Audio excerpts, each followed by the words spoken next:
तो उसके बाद कहेंगे टेक द बॉडी आउट। परिवार भी आकर उस डॉक्टर से कहेगा हम बॉडी को घर कब लेकर जा सकते हैं। एक क्षण में वो सिर्फ एक बॉडी है। हमारा रिश्ता उस बॉडी से थोड़ी था, क्योंकि हम बॉडी को तो संभाल के रखते ही नहीं। उसके बाद हम तो फटाफट प्रोग्राम बनाना शुरू करते हैं। तो हमारा रिश्ता किसके साथ था? हमारा रिश्ता किसके साथ था? जो उस बॉडी के थ्रू हमसे इंटरैक्ट करते थे। जब हम कहते हैं हम ह्यूमन बीइंग हैं, ह्यूमन बीइंग दो शब्द हैं। ह्यूमन, ह्यूमस, मिट्टी, मिट्टी का बना है, मिट्टी में खत्म हो जाएगा। बीइंग, शक्ति जो इस शरीर को चलाती है, जिसको हम अलग अलग शब्दों से पुकारते हैं। हम उसको बीइंग कह सकते हैं, हम उसको कॉन्शियसनेस कह सकते हैं, हम उसको लाइट, पावर, स्पिरिट, आत्मा, एनर्जी, कोई भी शब्द यूज कर सकते हैं। शब्द इंपॉर्टेंट नहीं है, अंडरस्टैंडिंग इंपॉर्टेंट है। कि मैं शरीर नहीं हूँ, मैं रोल नहीं हूँ, मैं पोजीशन नहीं हूँ, मैं कुछ नहीं हूँ। ये सब कुछ मैंने अक्वायर किया है, और ये सब कुछ बहुत इम्पोर्टेंट है, और मैंने बहुत अक्वायर करना भी है। आपको कोई आकर एक सुंदर सा गिफ्ट देता है, उसका रैपिंग पेपर बहुत प्यारा होता है। आजकल कितने प्यारे प्यारे रैपिंग पेपर होते हैं कि नहीं? तो उसका रैपिंग पेपर इतना प्यारा होता है कि आप रैपिंग पेपर को ही संभाल के रखते हैं। फिर उस पर रिबन्स होती हैं, वो जो बहुत ब्यूटीफुल होती हैं। फिर उस पर एक लेबल होता है, वो भी बहुत फैंसी होता है। और जब आप रैपिंग पेपर को उतारते हैं, रिबन्स को उतारते हैं, लेबल को उतारते हैं, तो सुंदर सा वेलवेट बॉक्स होता है अंदर। और आप उस वेलवेट बॉक्स के लिए शुक्रिया कर देते हैं सामने वाले को। आप कहते हैं कितना प्यारा गिफ्ट दिया, लेकिन आपने गिफ्ट तो देखा ही नहीं। वो गिफ्ट तो उस वेलवेट बॉक्स के अंदर का डायमंड था। वो डायमंड तक तो हम पहुंचे ही नहीं। हम तो वो वेलवेट बॉक्स को ही गिफ्ट समझ लिया, और ऊपर से लगी हुई रिबन्स और रैपिंग पेपर और लेबल से ही हम इतने खुश हो गए कि हम अंदर के डायमंड, हमने सोचा भी नहीं अंदर एक डायमंड भी। हमने सोचा कि डब्बा ही इतना प्यारा, ये मेरा गिफ्ट है। आप चेक कीजिए अपने जीवन के रैपिंग पेपर कौन से हैं, जीवन की रिबन्स कौन सी हैं, लेबल्स कौन सी हैं, और वेलवेट बॉक्स कौन सा है? वेलवेट बॉक्स कौन सा है? बहुत ब्यूटीफुल है, बहुत परफेक्ट है, बहुत अच्छा है, but it's just the box. It's just the box. और ये सब हम इतने प्यारे प्यारे जो कपड़े पहनते हैं इस बॉक्स के ऊपर, ये सब कौन है? इस बॉक्स को कवर करने वाला रैपिंग पेपर। और फिर हमारी roles and positions and designations उस वेलवेट बॉक्स को और भी ब्यूटीफुल बना देती हैं। और हम पूरा जीवन सिर्फ सुंदर wrapping paper, beautiful velvet box और रिबन्स और लेबल के साथ बिता रहे हैं। और उसी को और सुंदर और सुंदर और परफेक्ट और ब्यूटीफुल और इंटरेस्टिंग बना रहे हैं। बहुत इंपॉर्टेंट है, लेकिन वो लाइफ का गिफ्ट नहीं था। गिफ्ट तो उस वेलवेट बॉक्स के अंदर था। क्या ज़रूरी है वो गिफ्ट को जानना, या सिर्फ बॉक्स और रिबन्स ही ठीक ठाक है? अगर हमें याद होता कि मैं वो डायमंड हूँ, मैं वो डब्बा नहीं हूँ, तो आज हम खुशी का टॉपिक डिस्कस करने के लिए यहाँ इकट्ठे ना होते। क्योंकि हम भूल गए मैं डायमंड हूँ। बॉक्स इंटरेस्टिंग तो बहुत है, रिबन्स एंड वेलवेट बॉक्स बहुत इंटरेस्टिंग है, लेकिन उनके पास खुशी नहीं है। ये जो अच्छे अच्छे महंगे महंगे हम रैपिंग पेपर पहनते हैं, क्या हमारी ड्रेस हमें खुशी देती है? क्या हमारी ड्रेस हमें खुशी देती है? हाँ हाँ, जो राइट आंसर लगे वही बोलना, क्योंकि हर आंसर राइट होता है। क्या हमारी ड्रेस खुशी देती है? थोड़े टाइम के लिए देती है, बहुत अच्छा। कितने टाइम के लिए देती है? अच्छा, जब जब पहनते हैं। हाँ जी। अच्छा, फर्स्ट टाइम खुशी देती है, सेकंड टाइम तक क्या हो जाती है वो? अच्छा, तब तक फिनिश्ड, तब तक कम हो जाती है और 4-5 बार पहन ली तो फिर ख़त्म हो जाती है। और क्योंकि 3-4 बार पहनने के बाद वो ख़त्म हो जाती है, फिर मुझे फिर से नई ड्रेस खरीदनी पड़ती है खुश होने के लिए।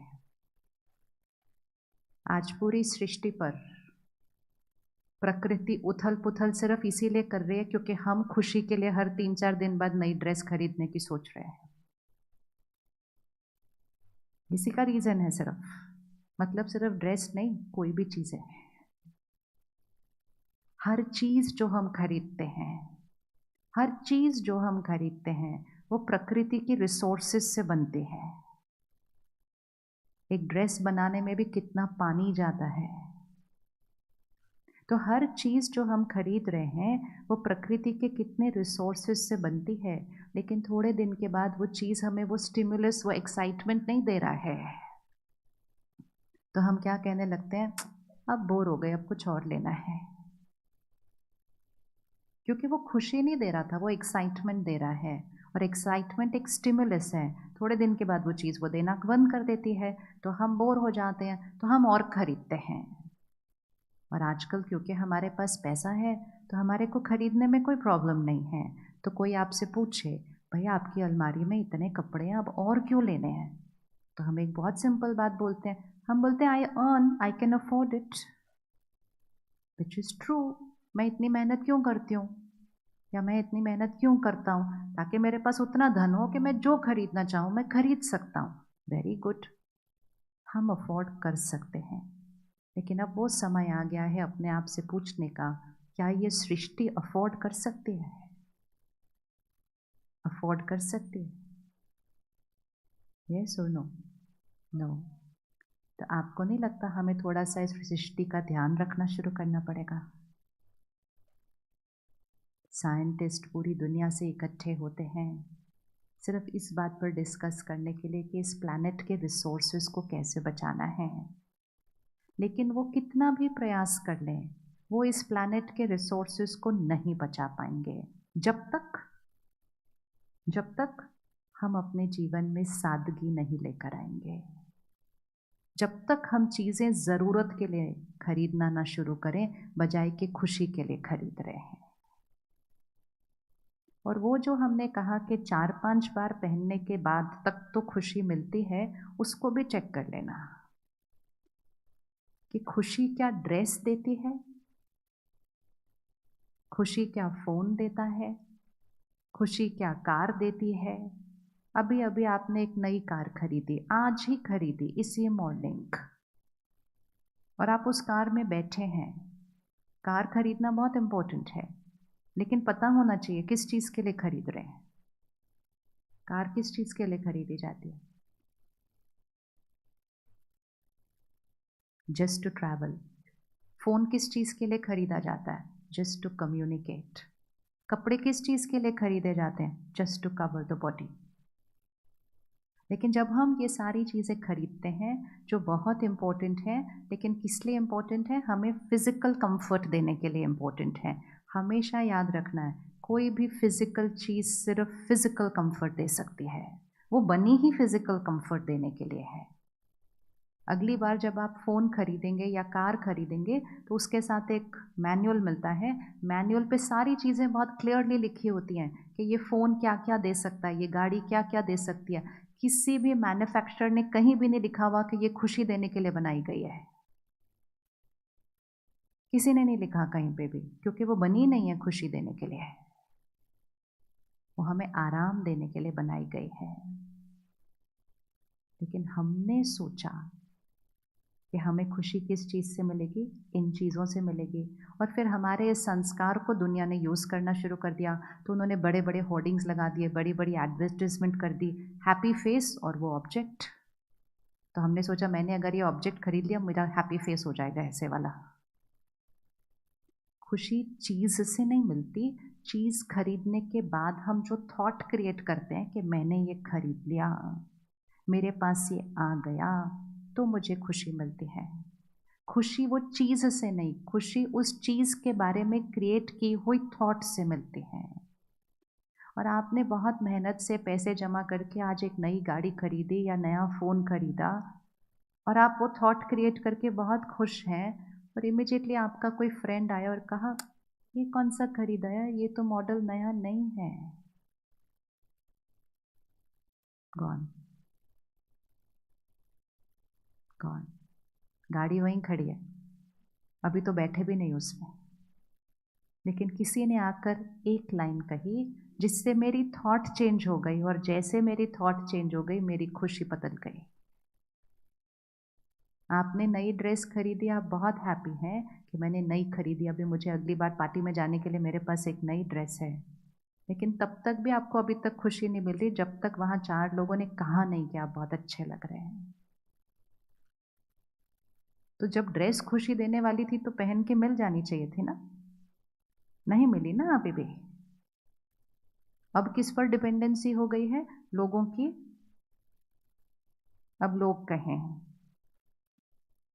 और कई बार कोई कुछ कह ही नहीं रहा होता तो हमारे को अंदर से अनकंफर्टेबल होने लगता है, कोई कह नहीं रहा तो हम लिटरली सीख करना शुरू करते हैं। इस तरह से विजुअलाइज कीजिए, कटोरा लेके खड़े हो जाते हैं हम सड़क पर, डालिए इसके अंदर कुछ, so that I am happy.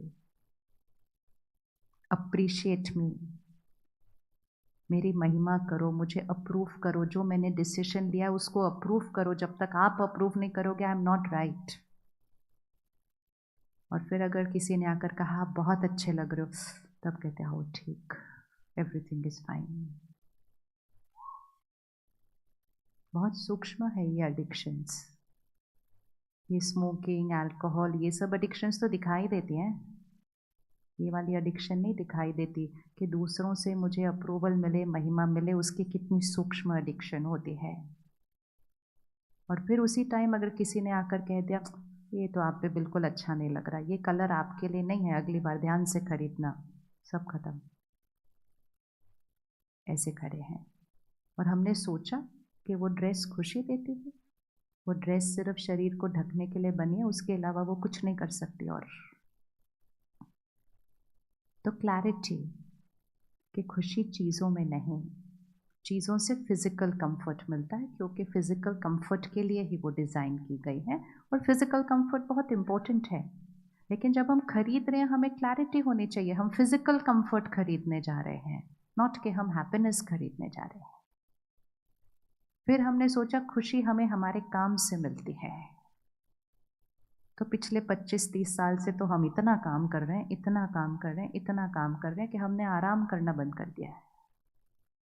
तो इतना काम करने के बाद पिछले 25 सालों के अंदर खुशी तो कई गुना बढ़ जानी चाहिए थी, क्योंकि खुशी तो हमें हमारे काम से मिलती है, खुशी हमारे हमारे प्रोग्रेस से मिलती है।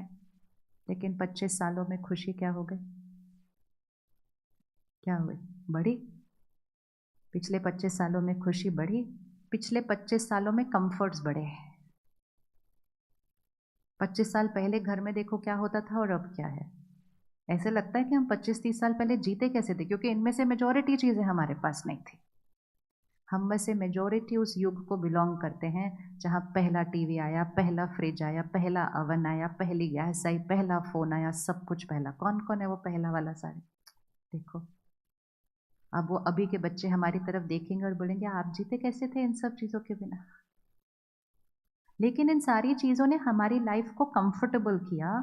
इतना कंफर्टेबल लाइफ होने के बाद भी हैप्पी होना चाहिए था ना, कि इतनी लाइफ कंफर्टेबल हो गई थी। हमने तो कह दिया स्ट्रेस इज नॉर्मल, और आज तो अब स्ट्रेस की भी बात नहीं होती है, क्योंकि स्ट्रेस तो एक्सेप्ट हो गया। आज हम डिप्रेशन की बात करते हैं। जब चीज़ें इतनी कम थी, साधन इतने कम थे, घर इतने छोटे थे, गाड़ियाँ नहीं थी, बड़े बड़े परिवार एक घर में रहते थे। आज हम डिवोर्स की बात करते हैं, अलग रह रहे हैं तो भी नहीं इकट्ठे रह पा रहे हैं। तो आज हम डिवोर्स की बात करते हैं, आज हम कैंसर और डायबिटीज़ की बात करते हैं। तो 25 सालों में इतना काम किया, इतना काम किया, इतनी मेहनत की, इतना धन कमाया, ये उसका रिजल्ट है। ये उसका रिजल्ट है कि जो चीज़ें 30 साल पहले रेयरली कभी कहीं किसी की सुनने को मिलती थी, आज नॉर्मल में बोल दिया उसको। तो कहाँ कौन सी गलती हुई है? क्या लगता है कौन सी गलती हुई है? क्योंकि नाउ इट्स नॉट अबाउट पिछले 25-30 साल हमने क्या किया, वो तो ओवर हो गया है टाइम। इम्पोर्टेंट है अब क्या करना है, क्योंकि अगर आज भी कुछ करेक्शन नहीं किया तो अगले 2-3 सालों में हमने डिप्रेशन को नॉर्मल बोलना शुरू कर देना है। मुझे नहीं पता कि आपके शहर में कैसा है, लेकिन दिल्ली जहाँ से मैं आती हूँ वो ऑलरेडी नॉर्मल बोलते हैं वहाँ पर। बहुत आराम से कॉलेज के स्टूडेंट्स बोलते हैं I have to go and see my psychologist today. No problem, आम बात है, आम बात हो गई है। सब्सटेंस अब्यूज लेना आम बात हो चुकी है। और अब तो इन शहरों में हम ये देख रहे हैं कि जो बच्चे इन चीज़ों की तरफ नहीं हैं,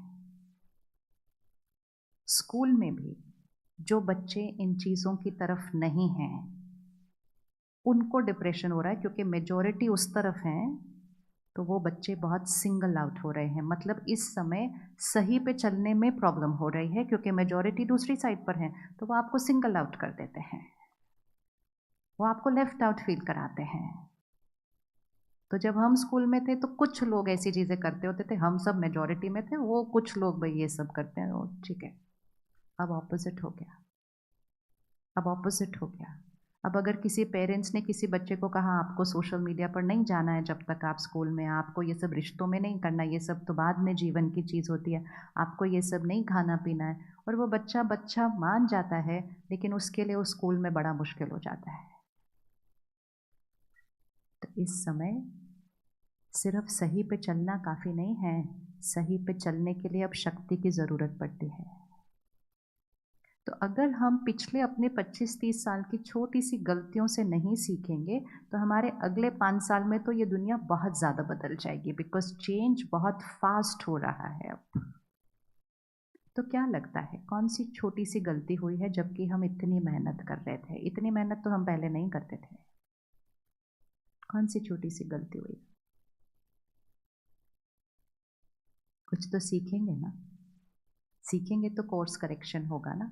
करेक्शन नहीं करेंगे तो अगले 5 साल बाद हम कुछ और ही बात कर रहे होंगे। अभी तो हम फिर भी मिल रहे हैं ये बात करने के लिए कि खुश कैसे रहा जाए। 5 साल बाद तो मिलेंगे भी नहीं ये बात करने के लिए, क्योंकि वो चैप्टर ही क्लोज हो गया होगा। तो क्या लगता है कौन सी छोटी सी बात हुई है? हाँ जी, हाँ जी। और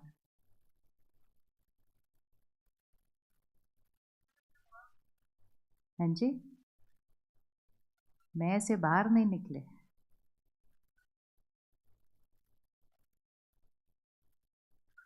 जब हमने सडनली हमारे पास बहुत चीज़ें आई हैं ना इस 25-30 सालों में, एक बच्चे को देखना, घर पे छोटा बच्चा है, अपना सारा काम कर रहा है, सब कुछ कर रहा है, आप उसको 2-3 नए खिलौने ला के दे दो, और जैसे आप उसको नए खिलौने ला के दे देंगे उसका पूरा ध्यान किस पर चला जाएगा? वो नए खिलौने पर। अब आप उसको सिर्फ बोलो बच्चा खाना खा लो, नहीं मेरा खाना खाने का मन नहीं है, मुझे खेलना है। अच्छा तुम पढ़ लो, नहीं मुझे आज नहीं पढ़ना, आज मुझे खेलना है। बाहर चलो, नहीं मुझे कहीं नहीं जाना, मुझे खेलना है। क्योंकि उसको अभी अभी क्या मिला है? अभी अभी क्या मिला है? नए खिलौने मिले हैं। ये 25-30 साल से तो हमें हर साल ही नए खिलौने मिलते जा रहे हैं।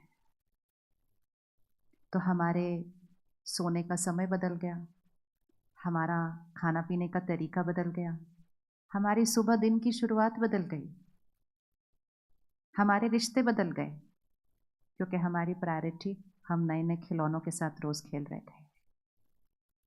और ये सब कुछ करते करते हमने अपना ध्यान रखना बंद कर दिया, क्योंकि जितना धन आता गया उतना वेलवेट बॉक्स को और महंगा बनाते गए, रिबन्स और रैपिंग पेपर और ब्यूटीफुल होते गए, और फिर एक और रेस लगी कंपटीशन की कि मेरा वेलवेट बॉक्स और मेरा रैपिंग पेपर आपसे बेटर। और वो तो एक नेवर एंडिंग रेस है, वो तो कभी ख़त्म ही नहीं होने वाली है। और फिर इतना हम कर ही रहे थे कि सोशल मीडिया आ गया, तो अब तक तो हमारा कंपैरिजन कितने दायरे में था, इतने ही दायरे में था जो लोग दिखाई देते थे। अब सोशल मीडिया आ गया तो हमारा कंपैरिजन का दायरा कहाँ तक चला गया, अननोन लोगों तक चला गया। और हम अपनी पूरी जीवन ऐसे बिता सकते हैं। और इसका सिर्फ एक ही कारण है कि हम इतना सिर्फ बाहर पर फोकस कर रहे थे, जो कि बहुत इम्पोर्टेंट था, लेकिन हमें सिर्फ सीखना था कि बाहर की चीज़ों का ध्यान रखते हुए खुद का ध्यान भी साथ में रखना है। क्योंकि बाहर जो चीज़ें आई वो बहुत सारी ऐसी चीज़ें थी जो खुद की शक्ति को घटाने वाली थी। फ़ोन आया, बहुत ही यूज़फुल चीज़ है। आज तो उसके बिना हम अपनी जीवन ही नहीं इमेजिन कर पाते हैं। और जबकि हम वो हैं जो लैंडलाइन के बिना भी जिए हैं ना। यानी हम इमेजिन भी कैसे करें कि हम एक लेटर लिखते थे, वो 5 दिन बाद कहीं पहुंचता था दूसरे शहर। आप यहाँ आए, यहाँ से आप गए बॉम्बे वापस, फिर आप लेटर लिखते थे, हम पहुंच गए। पहले आप पहुंचने में 2 दिन लगाए, फिर वो लेटर पहुंचने में 5 दिन लगाए। मतलब आपके परिवार को 7 दिन के बाद पता चलता था कि आप पहुंच गए, और तो भी स्ट्रेस शब्द नहीं था। बताओ, यहाँ फ्लाइट लैंड हो रही होती है, अभी वो एयर होस्टेस बोलती है भाई फोन ऑन नहीं करना है, अभी हम ऐसे ऐसे होने लगते हैं। और अगर हमने पहुंचते ही लैंडेड नहीं लिखा तो वो घर बैठे वाले ऐसे ऐसे होने लगते हैं। तो हम अपने आप से पूछे, हम वही हैं जिनको 7 दिन बाद पता चलता था कि सामने वाला लैंडेड है, और आज हमें 2 घंटे के बाद 5 मिनट ऊपर हो गए तो हम बोलते लिखा क्यों नहीं, लिखा क्यों नहीं, मैसेज पहुंचा क्यों नहीं, पहुंचा तो रिप्लाई किया क्यों नहीं, ब्लू टिक आया कि क्यों नहीं आया। कितना स्ट्रेस। तो हम वो लास्ट जनरेशन है, और हमारी ये मॉरल रिस्पॉन्सिबिलिटी बनती है कि हम वो पेशेंस, वो पावर, वो धैर्यता, वो सहन शक्ति जो हमारे पास थी उसको वापस ले आए, और इन खिलौनों के साथ वो शक्ति भी अपने बच्चों को दें। क्योंकि हमारे पास तो शक्ति भी थी और खिलौने भी आए। राइट है कि नहीं बात? हमारे पास वो शक्तियां भी थी, वो संस्कार भी थे, और ये खिलौने भी आ गए, तो हम तो दोनों के साथ खेल रहे हैं पिछले 25 साल से। लेकिन फिर भी हमारे पास बहुत कुछ है। ये इनका क्या होगा जिनको हम सिर्फ खिलौने दे रहे हैं और शक्ति नहीं? इनका क्या होगा जो 2-3 साल की एज में प्लेट के साथ फोन रखकर खाना खाते हैं? And we are calling our self a successful generation. ये सफलता है क्योंकि हमने ज़्यादा कमा लिया और हमने बड़े बड़े बॉक्सेस और बड़े बड़े रैपिंग पेपर कर लिए। ये सक्सेस होती है? नहीं होती। तो समय आया है कि सब कुछ जो ये नया नया आया, जो हम बच्चों को दे रहे हैं, उसके साथ जो हमारा पुराना था, जिसमें हमारी संस्कृति है और हमारे संस्कार हैं, और जिससे मैं आत्मा शक्तिशाली बनती हूँ, ये हमें उनको देना है। अगर हमने उनको नहीं दिया, सृष्टि के रिसोर्सेज तो पता ही हैं किस रिस्क पर हैं, लेकिन ह्यूमन जनरेशन ही बहुत बड़ी रिस्क पर है। आप इमेजिन करेंगे जब डिप्रेशन को नॉर्मल हो जाएगा तो सड़क पर चलते हुए के चेहरे कैसे दिखाई देंगे आपको? तो क्या करना चाहिए अब? क्या लगता है? आप रेडी हैं कुछ चेंज क्रिएट करने के लिए? रेडी हैं कुछ चेंज क्रिएट करने के लिए? कौन कौन रेडी है चेंज क्रिएट करने? आपके पास टाइम है? आपके पास टाइम है? टाइम है, क्योंकि हम इतना भाग रहे हैं कि अगर किसी को कहो बैठ जाओ तो उनको लगता है ऐसे बैठना is a waste of time, क्योंकि भागने की आदत पड़ गई। पहले फिजिकली भाग रहे थे, अब मन भागता है। ओवर थिंकिंग, भागता ही रहता है, अंदर एक शोर मचता रहता है सारा दिन। मन सोचना ही बंद नहीं करता है। बात इतनी सी होती है, सोचता इतना ज़्यादा है उसके बारे में। तो इसलिए सब कुछ का ध्यान रखते हुए, इन सारी टेक्नोलॉजीज़ को यूज़ करते हुए, आने वाले समय में तो ये खिलौने और कई गुना बढ़ जाएंगे। और अगर हमें इन खिलौनों का बेस्ट बेनिफिट लेना है, लेकिन अपनी शक्ति को नहीं घटाना है, तो इन सारी टेक्नोलॉजीज़ और सारे साधनों को यूज़ करते हुए साथ साथ हमें अपनी शक्ति को बढ़ाना होगा। करना है ना? ऐसे सक्सेस का फ़ायदा नहीं है जहाँ बीमारियां बढ़ रही हैं, रिश्ते टूट रहे हैं, लोग अलग हो रहे हैं। इसको सफलता नहीं कहते, इसको अपने सिस्टम का कोलैप्स कहते हैं। कोलैप्स कहते हैं। आजकल हमारे पास जो कपल्स आते हैं ना, 5-6 साल तक एक अच्छे रीज़न लेकर आते थे अलग होने के लिए। तो जब कोई रीज़न लेकर आए तो रीज़न पर बात भी हो सकती है, रीज़न पर बात होती है तो सोल्यूशन भी निकल आता है। आजकल रीज़न ही नहीं लेके आते एंड ऐसे बैठते हैं, no we decided to separate. अच्छा, क्या हुआ? कहने कुछ नहीं हुआ। तो फिर अलग क्यों होना है? बस don't feel like. So then we ask them, why don't you feel like? Because I'm not getting anything from this person. मुझे इनसे कुछ नहीं मिल रहा है, तो मुझे इतना एडजस्ट करने की, झुकने की क्या ज़रूरत है? हम अकेले ही ठीक हैं। कई देशों की ये संस्कृति है और हमने सिर्फ छोटी सी गलती ये की, अपने संस्कार और संस्कृति छोड़कर कहीं और की संस्कृति से प्रभावित होकर उसको अपना स्टेटस सिंबल बनाकर धीरे धीरे उसको अपना जीवन जीने का तरीका अपना लिया। लेकिन मूल रूप से तो हमारी संस्कृति कुछ और है, तो हमारे अंदर एक कॉन्फ्लिक्ट चलता रहता है। तो इसलिए बहुत इम्पोर्टेंट है, कुछ नया नहीं करना है, सिर्फ जो थे वो वापस बन जाना है। नथिंग न्यू, हमारे लिए वो नथिंग न्यू है, लेकिन जो अगली जनरेशन है उनके लिए तो बिल्कुल न्यू होने वाला है, अगर हमने घर में वो संस्कार अभी नहीं लाए तो। इतने सालों से हम बच्चों को वो दे रहे हैं जो हमें नहीं मिला था। अब समय आ गया है कि वो बच्चों को वो दें जो हमें मिला था, शक्ति। शक्ति। पोस्ट कोविड भारत में मेंटल हेल्थ इश्यूज 30% बढ़े हैं एंड डिवोर्स रेट 40% बढ़ा है, 4 बड़े शहरों का स्टैटिस्टिक्स। एक ऐसा समय आया जिसका सब इंतज़ार कर रहे थे, कब हमें उठकर काम पे नहीं जाना पड़ेगा, कब हमें ट्रैवल नहीं करना पड़ेगा, कब हम अपने परिवार के साथ घर पे समय बिताएंगे। पूरी सृष्टि पर करोड़ों लोगों ने यह संकल्प किया तो तथास्तु हो गया।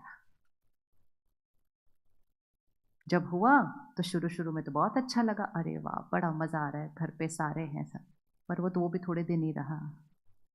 उसके बाद सब बोलने लगे कब वापस जाएंगे, कब ऑफिस वापस जाएंगे, कब वापस जाएंगे, कब स्कूल जाएंगे, क्योंकि एक दूसरे के संस्कार दिखने में आए। पूरा पूरा दिन इकट्ठे रह रहे थे ना, देखते एक दूसरे को, अच्छा आपके अंदर ये भी आदत है, आप कैसे भी हो, आप वैसे भी हो। तो कोविड वो समय था जो बहुत लोगों ने अपने ऊपर ध्यान दिया तो बिगड़े हुए रिश्तों को मजबूत बना दिया। और कोविड वो भी समय था जिन्होंने अपने पर ध्यान नहीं दिया तो घर में रहकर अलग होने का निर्णय ले लिया। इट ऑल डिपेंड्स ऑन हम ध्यान किसका कर रहे हैं। इट डजेंट डिपेंड ऑन हम इकट्ठे रह रहे हैं या दूर, it doesn't depend on that, it depends on हम अपना ध्यान कितना रख रहे हैं। तो हमें कुछ नहीं करना है, हमें सिर्फ जो हम बचपन में करते थे उसमें से कुछ चीज़ों को वापस लेकर आना है। वो चीज़ें हैं जो आत्मा की शक्ति को क्या करती हैं, बढ़ाती हैं। सबसे पहले डिसीजन, क्या आप इस डायमंड का ध्यान रखने के लिए हर रोज़ थोड़ा सा समय निकालने के लिए रेडी हैं? देखो इस वेलवेट बॉक्स का ध्यान रखने के लिए हम कितने घंटे निकालते हैं हर रोज़, कितने घंटे। एक्चुअली तो देखा जाए तो सारा टाइम इस वेलवेट बॉक्स का ही ध्यान रख रहे हैं, सोते हैं तो भी इसके लिए, खाते हैं तो भी इसके लिए, काम करके कमाते हैं तो भी इसके लिए करते हैं।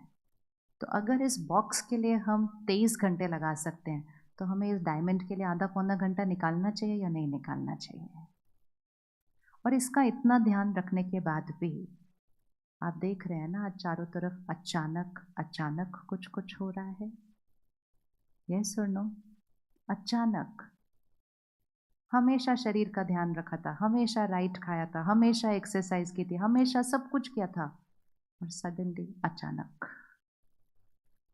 और तब डॉक्टर कहता है स्ट्रेस। इसका मतलब जब तक डायमंड का ध्यान नहीं रखेंगे तो डब्बा भी हेल्दी नहीं रहने वाला है, क्योंकि संकल्प से सृष्टि बनती है। संकल्प से सृष्टि बनती है, मतलब मेरे संकल्प से मेरा मानसिक स्वास्थ्य बनता है, मेरे संकल्प से मेरी फिजिकल हेल्थ पर असर पड़ता है, मेरे संकल्प से रिश्ते बनते हैं, मेरे संकल्प से मेरा काम होता है, मेरे संकल्प से वातावरण एनवायरनमेंट बनता है, संकल्प से सृष्टि बनती है। और संकल्प का ध्यान नहीं रख रहा है, विच मीन्स मेरी सोच, वो सोच तो यहाँ क्रिएट होती है ना, उसका ध्यान नहीं रख रहे। हम पूरी सृष्टि को ठीक करने की कोशिश कर रहे हैं, हम संसार को बदलने की कोशिश कर रहे हैं। हमने सोचा संसार परफेक्ट हो जाएगा तो हम हैप्पी होंगे।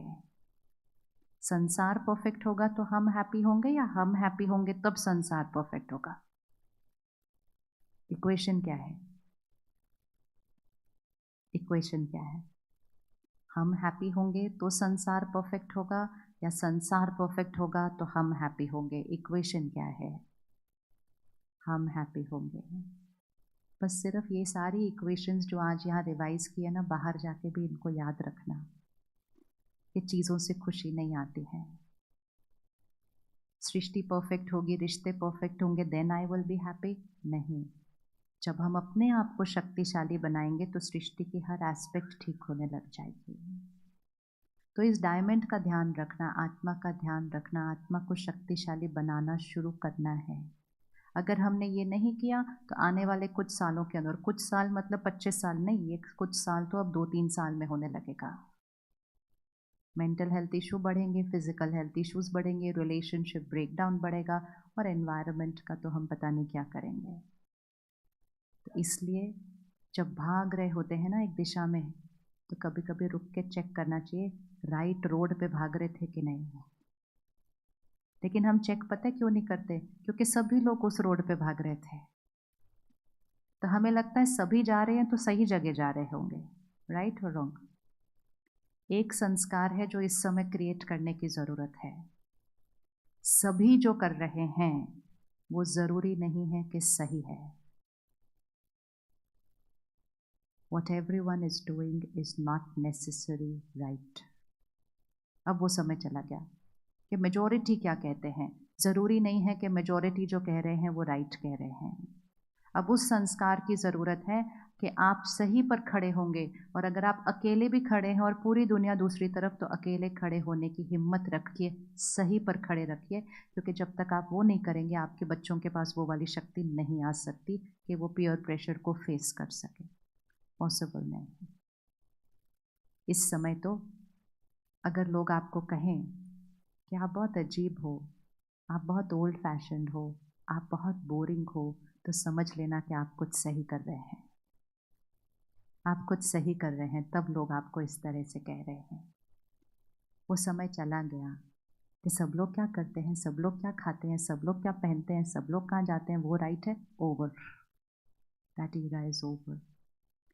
तो सबसे पहली चीज़, इस डायमंड का ध्यान रखने के लिए समय अलॉट करें अपने सारा दिन के अंदर। ये सिर्फ चाहने से नहीं होता, इसके लिए थोड़ा सा ध्यान रखना पड़ता है। ये बीज है, इस बीज से इस जीवन रूपी वृक्ष का निर्माण होता है, और फिर उस वृक्ष पे फल और फूल निकलते हैं। लेकिन वो फल और फूल इस बीज की स्थिति के ऊपर डिपेंडेंट है। अगर सीड हेल्दी नहीं तो वो फल और फूल इधर उधर कुछ ना कुछ मुरझाते रहते हैं। हम पूरे वृक्ष पर मेहनत करते हैं, लेकिन हमें सुबह सिर्फ थोड़ा सा टाइम निकाल कर बीज को पानी देना था। Water the seed of your life, it's here. सुबह दिन की शुरुआत किससे होनी चाहिए? सुबह दिन की शुरुआत किससे होनी चाहिए? हम में से कौन कौन सुबह उठते ही फोन देखते हैं? हाथ उठाइए प्यार से। और रात को सोने से पहले भी फोन देखते हैं? आपको याद है, अब तो कोई नहीं पूछता एक दूसरे से, पर पहले पूछा करते थे, सुबह सुबह किसका चेहरा देखा था? पूछते थे ना ऐसे। अभी आजकल कोई नहीं पूछता, क्योंकि सब लोग एक ही चेहरा देखते हैं आजकल, तो पूछना क्या उसके अंदर, फिर अलग तो चेहरा देखते ही नहीं किसी का। तो सुबह सुबह किसका चेहरा देखा था, मतलब सुबह सुबह यहाँ क्या भरा था सबसे पहले? क्योंकि जब हम सोकर उठते हैं तो ये जो आत्मा है, ये एक ब्लॉटिंग पेपर की तरह, इसकी अब्जॉर्प्शन पावर बहुत हाई होती है। तो सबसे पहले मैंने कौन सी थॉट्स क्रिएट की उठते ही? वो पहले संकल्प सारा दिन पर प्रभाव डालने वाले हैं। तो उसके लिए कहा जाता था सुबह सुबह किसका चेहरा देखा। तो चेहरा देखा मतलब यहाँ पर क्या देखा सुबह सुबह, कौन से संकल्प से अपने दिन की शुरुआत की थी। अब जब हम फ़ोन उठा लेंगे सुबह सुबह, तो हम फ़ोन पे क्या देखेंगे? हम फ़ोन पे मैसेजेस देखेंगे, हम फ़ोन पे सोशल मीडिया देखेंगे, हम फ़ोन पे वर्क की ईमेल्स देखेंगे, हम फ़ोन पे दुनिया में क्या हो रहा है वो खबरें देखेंगे। तो जितना हम सुबह सुबह पहले दुनिया को देखेंगे, तो हम सिर्फ इंफॉर्मेशन नहीं ले रहे हैं, हम दुनिया की वाइब्रेशन कंज्यूम कर रहे हैं। और जितना हम सुबह सुबह दुनिया की वाइब्रेशन कंज्यूम करेंगे, उतना ही हमारी स्थिति वैसी होती जाएगी जितना दुनिया की हालत है इस समय। द फर्स्ट 1 आवर, सुबह का 1 घंटा बहुत इंपॉर्टेंट होता है इस ब्लॉटिंग पेपर के लिए। 1 घंटे के बाद ये ब्लॉटिंग पेपर थोड़ा सा सैचुरेट होने लग जाता है। तो जब हमारे पास ये खिलौने नहीं थे, तो हम सुबह सुबह उठकर क्या करते थे? याद करो थोड़ा सा, क्या करते थे सुबह सुबह घरों में जब फ़ोन और टीवी नहीं थे?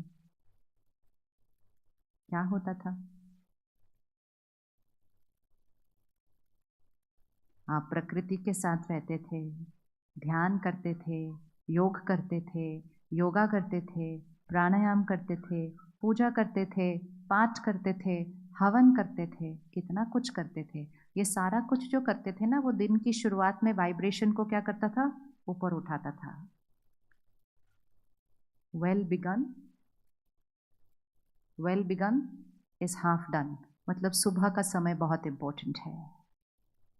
तो सुबह सुबह हम पहले वेल बिगन होते थे, मतलब हम अपनी वाइब्रेशन को क्या करते थे? ऊपर उठाते थे। और अब हम जो सुबह सुबह कर रहे हैं, वो सुबह सुबह हम वाइब्रेशन को नीचे लेकर आ रहे हैं। तो सबसे पहले तो अपने दिन की शुरुआत को बदलना है, सुबह उठने का समय बदलना है। कितने बजे उठना चाहिए? सुबह सुबह कितने बजे उठना चाहिए? हम उठेंगे तो प्रभाव बाकियों पर पड़ेगा, तब जाके वो बच्चे कभी सोचेंगे उठने का। आज हम कॉलेज में, यूनिवर्सिटी में बैठे हैं, आजकल बहुत सारे बच्चे रात रात पढ़ते रहते हैं। कहते हैं हमारी रात को पढ़ाई ज़्यादा अच्छी होती है। जब छोटे छोटे मकान थे, अलग अलग कमरे नहीं थे, तो भी रात को सोकर सुबह जल्दी उठ के पढ़ते थे। आज अपने अपने कमरे, फिर भी कहते हैं रात को पढ़ाई ज़्यादा अच्छी होती है। और वो एक मेन कारण बन चुका है आज एंग्जाइटी, पैनिक अटैक का, क्योंकि स्लीप साइकिल ही सही नहीं है। नींद एक ऐसी चीज़ नहीं है कभी भी सो जाओ। उनको बोलो ना थोड़ा जल्दी सोना चाहिए, कहते हैं हाँ हाँ हम अपना 7-8 आवर्स ऑफ स्लीप ले लेते हैं। कब लेते हैं? हम 4-5 बजे सोते हैं, 2 बजे तक उठ जाते हैं दोपहर को। किसान ने अगर बीज बोना है, तो बीज बोने का एक टाइम होता है, ऐसे नहीं जब मन किया तब आके बीज बो दिया। प्रकृति के विरुद्ध जाएंगे तो कभी भी शक्ति और स्वास्थ्य नहीं मिलेगा। तो सोने का एक समय होता है, सोने का एक तरीका होता है, और शक्तिशाली नींद अनुभव करने की एक विधि होती है। जब एग्जाम के दिनों में है तो वो रात भर पढ़ते रहते हैं, और फिर स्लीप साइकिल बदल जाता है, बिगड़ जाता है। अब एग्जाम खत्म हो जाते हैं, अब नींद नहीं आती रात को, तो फिर उसके बाद टीवी और फोन के साथ बैठते हैं, और धीरे धीरे वो उनकी आदत बन चुकी है। और ये एक बहुत बड़ा कारण है मन की शक्ति का घटने का। तो सुबह कितने बजे उठना चाहिए?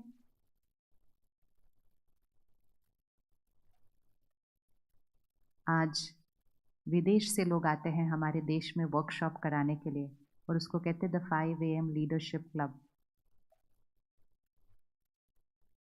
मतलब अगर आपको लीडरशिप क्वालिटी क्रिएट करनी है, तो आप सुबह 5 बजे उठिए, उसके लिए वर्कशॉप कीजिए। हमारे पास हजारों सालों से ये बात पता है कि 4 से 5 बजे का समय ब्रह्म मुहूर्त होता है, अमृत वेला होता है। वो समय हाईएस्ट वाइब्रेशन होती है। उस समय मेजॉरिटी मन सोए हुए होते हैं, और जो जग जाते हैं वो सिर्फ परमात्मा को याद कर रहे होते हैं। तो हवा में क्या होता है उस समय? हवा में क्या होता है उस समय? हवा में प्योरिटी होती है, हवा में पॉजिटिविटी होती है। और उस प्योरिटी के समय जो उठेगा, उसकी वाइब्रेशन तो सिर्फ उठने की वजह से ऊपर उठ जाएगी। तो बच्चों को रात को जाग कर नहीं, सुबह जल्दी उठकर अगर वो पढ़ेंगे, तो मेहनत कम, रिजल्ट ज़्यादा एंड मोस्ट इम्पॉर्टेंट शक्ति भी बढ़ेगी साथ साथ।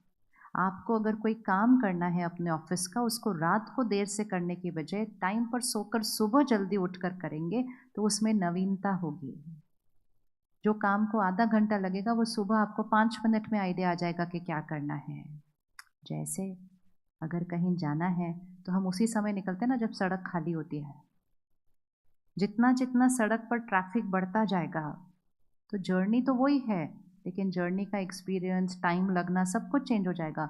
तो सुबह का 4 से 5 बजे का जो समय है, हवा में ट्रैफिक खाली होता है, वाइब्रेशंस बहुत पीसफुल होती हैं, परमात्मा को याद करना, उधर पहुंच जाना बहुत सहज हो जाता है, और अपने आप से कनेक्ट करके नवीन आइडियाज़ लेकर आना ये भी बहुत सहज हो जाता है। Highway is clean and clear. लेकिन जैसे जैसे 6 बजेंगे, 7 बजेंगे, 8 बजेंगे, ट्रैफिक क्या होने लग जाता है? काम वही कर रहे हैं, पढ़ाई वही कर रहे हैं, लेकिन बहुत सारे शोर में कर रहे हैं, क्योंकि संकल्पों का शोर शुरू हो जाता है। तो सुबह उठने का समय और उसके लिए रात को सोने का समय, 10 से 2 बजे का जो समय है, वो सबसे हाईएस्ट वाइब्रेशन समय है हीलिंग के लिए, माइंड और बॉडी की हीलिंग के लिए। 10 से 2 के ये 4 घंटे बहुत इंपॉर्टेंट होते हैं। अगर हम 10 बजे की जगह 11 बजे सोते हैं, हम 1 घंटा खो देते हैं। अगर हम 12 बजे सोते हैं तो हम 2 घंटे खो देते हैं। तो अगर हमें गहरी नींद एक्सपीरियंस करनी है, कम सोकर शक्ति बनानी है, सोने में ज़्यादा टाइम वेस्ट नहीं करना है। आजकल हम बहुत ज़्यादा टाइम वेस्ट करते हैं ज़्यादा सोने में, क्योंकि गलत जीवन शैली की वजह से ज़्यादा सोना पड़ता है, और ज़्यादा सोने के बाद भी सुबह उठकर फ्रेश नहीं दिखाई देते। किस किस का सुबह उठकर सोने का मन करता है? और मन करता है ना, और 5 मिनट और 5 मिनट और 5 मिनट। ये साइन है कि इतने घंटे सोने के बाद भी एनर्जाइजिंग नहीं हुई है, तो और सोने का मन करता है। और किस किस को बैठे बैठे नींद आ सकती है? चेक करना अगली बार, बस में, ट्रेन में, फ्लाइट में, कोई इधर गिरता है कोई इधर गिरता है। कि बैठे बैठे दिन में क्यों नींद आती है? सारी रात सोए नहीं थे क्या? नहीं सोए थे। फिर कहते नहीं, मेरी तो आदत है, मुझे बैठे बैठे कहीं भी नींद आ सकती है। ऐसा लगता है जैसे वो कोई बहुत अच्छा साइन है कि बैठे बैठे मुझे कहीं भी नींद आ सकती है। अगर मुझे दिन के किसी भी समय बैठे बैठे नींद आ सकती है, मतलब आई एम स्लीप डिप्राइव्ड, मुझे नींद की कमी है। लेकिन रोज सोने के बावजूद नींद की कमी क्यों है? क्योंकि गहरी नींद नहीं सोते हैं। और गहरी नींद नहीं सो रहे क्योंकि जो सारा दिन में यहाँ शोर चल रहा है वो रात को भी चल रहा होता है। तो इसलिए सोने की एक विधि है और सोने का एक समय है। 10 से 2 का समय हाईएस्ट एनर्जाइजिंग समय है माइंड और बॉडी के लिए। लेकिन 10 बजे गहरी नींद सोने के लिए हमें अपना भोजन रात का जल्दी खाना होगा। जल्दी खाना चाहिए। खाना कितने बजे तक खाना चाहिए? अब ये सारी बातें हमारी लाइफस्टाइल से इस टाइम बिल्कुल ऑपोजिट चल रही हैं। अब जैसे ही हम सुनेंगे हम कहेंगे ना ना ना ये पॉसिबल नहीं है, ना ना ना ये पॉसिबल नहीं है, ये पॉसिबल नहीं है। अगर वो पॉसिबल नहीं है तो फिर हैप्पीनेस एंड हेल्थ भी पॉसिबल नहीं है। राइट लाइफस्टाइल, इसीलिए हर डॉक्टर बोल रहा है majority diseases are lifestyle diseases, lifestyle diseases. तो रात को 10 बजे गहरी नींद अनुभव करने के लिए हमें 6:30, 7, 7:30 बजे तक खाना फिनिश्ड, ताकि हमारा जो डाइजेशन है वो सोने से पहले हो जाएगा। तो हमें ज़्यादा नहीं सोना पड़ेगा डाइजेशन करने के लिए। हम नींद में क्यों डाइजेशन करें? हम जागते जागते डाइजेशन पूरा करके सोएंगे, 2-2 घंटा हम एक्स्ट्रा सोएं उसके लिए। और उसके लिए रात का खाना लाइट और जल्दी ही। फिर एक है पेट जो खाता है और एक है मन जो सारा दिन भरता रहता है अपने अंदर।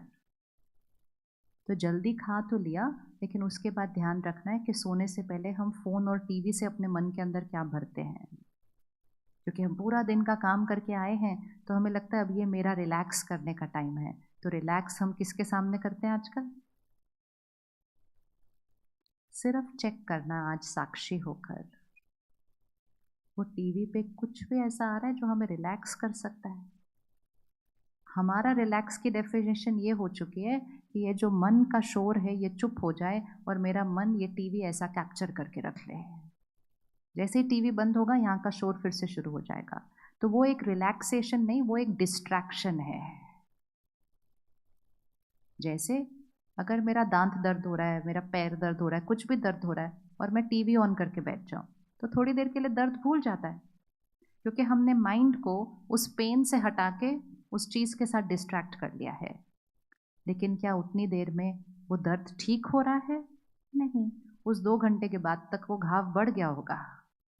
अब अगर चेक करें हमारी लाइफ में कितनी सारी डिस्ट्रैक्शंस आ गई हैं और हम सारा दिन अपने आप को डिस्ट्रैक्टेड रख रहे हैं ताकि हमें यहाँ का शोर सुनना ही ना पड़े। आप 5 मिनट खाली बैठेंगे तो आप फ़ोन उठा लेंगे। आप सिर्फ चेक करिएगा किस दिन आप 15 मिनट खाली बैठे थे, कुछ नहीं कर रहे थे, सिर्फ 15 मिनट ऐसे खाली बैठे थे, जस्ट डूइंग नथिंग। कर सकते हैं 15 मिनट खाली बिना कुछ किए, बिना इधर उधर ऐसे कुछ किए। रोड पर देखना 30 सेकंड का रेड सिग्नल होता है, उतनी देर में भी लोग फ़ोन चेक करते हैं।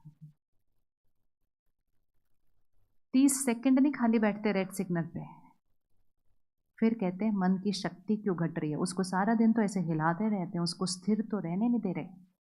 और फिर कह रहे हैं आज के बच्चे इतने हाइपर क्यों हो गए। हाइपर पेरेंट्स के बच्चे कैसे होंगे? हाइपर पेरेंट्स के बच्चे कैसे होंगे? हाइपर पेरेंट्स के बच्चे ओवर हाइपर होंगे, क्योंकि जब वो हमारे गर्भ में थे हम तब हाइपर थे।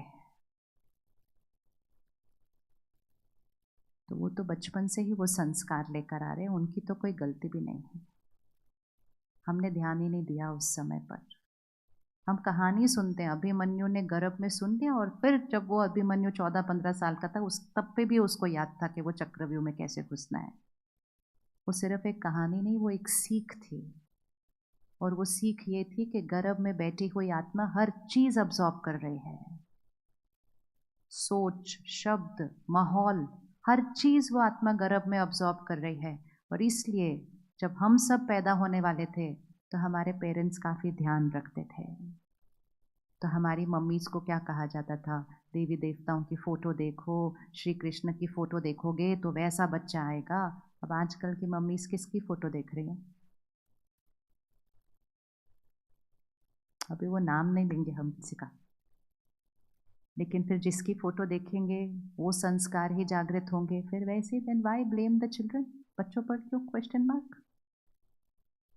क्यों क्वेश्चन मार्क? क्योंकि हम हाइपर हैं, वो संस्कार वो लेकर आएंगे और फिर जब वो बड़े हो रहे हैं तब भी हम कुछ नहीं कर रहे उनको सशक्त बनाने के लिए, और उसका रिजल्ट फिर कई सालों के बाद मेंटल हेल्थ इशू के रूप में आता है। तो इम्पोर्टेंट है कि रात को सोने से पहले हम क्या रिलैक्स करने के लिए कंज्यूम कर रहे हैं उस पर अटेंशन रखें। वो चीज़ हमें रिलैक्स करे, हमें हाइपर ना करे। हमें डिस्ट्रैक्शन नहीं, हमें रिलैक्सेशन चाहिए।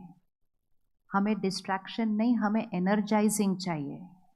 हम पूरे दिन में इतना सारा काम करके आए हैं, आत्मा की शक्ति को कंज्यूम किया है इतना सारा, तो रात को सोने से पहले आत्मा की शक्ति को बढ़ाकर सोना है। वो ऐसा कंटेंट कंज्यूम करके घटाकर थोड़ी सोना है।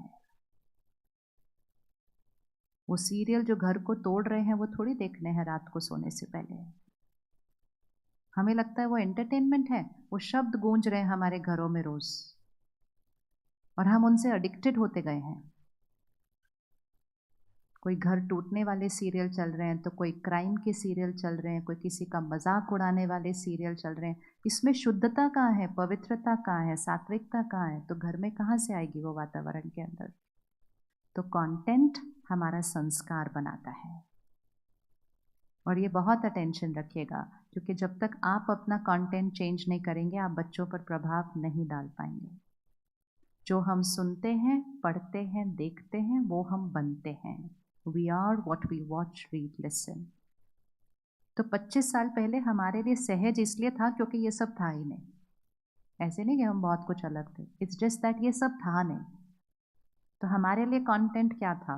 हमारे पेरेंट्स, हमारे टीचर्स, हमारी स्कूल की लाइब्रेरी की अच्छी किताबें और घर में आने वाली एक अखबार, दैट वाज कंटेंट। और आज एक बच्चे के सामने कितना कंटेंट है। तो अगर हमारे कंटेंट में काम, क्रोध, लोभ, मोह, अहंकार, ईर्ष्या, द्वेष, नफरत, हिंसा, ये सब कुछ है, तो वो हमारे संस्कारों में है। तो क्या हम अपने कंटेंट का व्रत कर सकते हैं? थोड़ा कर सकते हैं, नहीं कर सकते? कर सकते हैं। कौन रेडी है करने के लिए? अगली बार आप जो सुनेंगे, पढ़ेंगे, देखेंगे, सिर्फ चेक करना इसकी वाइब्रेशन क्या है, और सिर्फ अपने को याद दिलाना ये जो हम कंज्यूम कर रहे हैं ये हमारे संस्कार बन रहे हैं। कंटेंट इज इक्वल टू संस्कार, संस्कार इज इक्वल टू कर्म, कर्म इज इक्वल टू भाग्य। तो कंटेंट से सीधा डेस्टिनी बनती है। कंटेंट एंटरटेनमेंट नहीं, डेस्टिनी है, भाग्य है। उसको टाइम पास समझ के कंज्यूम नहीं करना, संस्कार बन रहे हैं और संस्कार से भाग्य बन रहा है। तो दिन की शुरुआत और दिन का अंत, एटलीस्ट ये 2 टाइम पे कंटेंट का ध्यान रखिएगा, क्योंकि इस 2 समय पर जो कंटेंट कंज्यूम किया वो यहाँ नहीं, वो डीप डाउन जाएगा, डीप डाउन जाएगा सबकॉन्शियस के अंदर। लेकिन हम रात को सोने से पहले टीवी देख रहे होते हैं, फिर इतना सब देख के फिर दुनिया की खबरें देखते हैं रात को सोने से पहले, और सब कुछ देखने के बाद जब बेड पर अपने आते हैं फिर अपना फ़ोन देखते हैं और फिर सो जाते हैं। तो फिर शरीर सोता है, मन के अंदर शोर होता है। सोने से पहले 1 घंटा पहले, एक्चुअली 2 घंटे, बट कम से कम 1 घंटा पहले अपने काम की कम्युनिकेशन से डिस्कनेक्ट करिएगा। जब टेक्नोलॉजी नहीं थी तो जब हम घर आते थे, मतलब हमारे पेरेंट्स घर आते थे, तो वो किसी भी तरह से अपने काम से कनेक्ट नहीं हो पाते थे क्योंकि फ़ोन था नहीं। तो उनके मन को रोज़ 12 घंटे का आराम मिलता था, रात के 8 से सुबह के 8 तक। हर संडे को आराम मिलता था, हर त्योहार को आराम मिलता था, और इसीलिए तब ऐसी बीमारियां नहीं थी।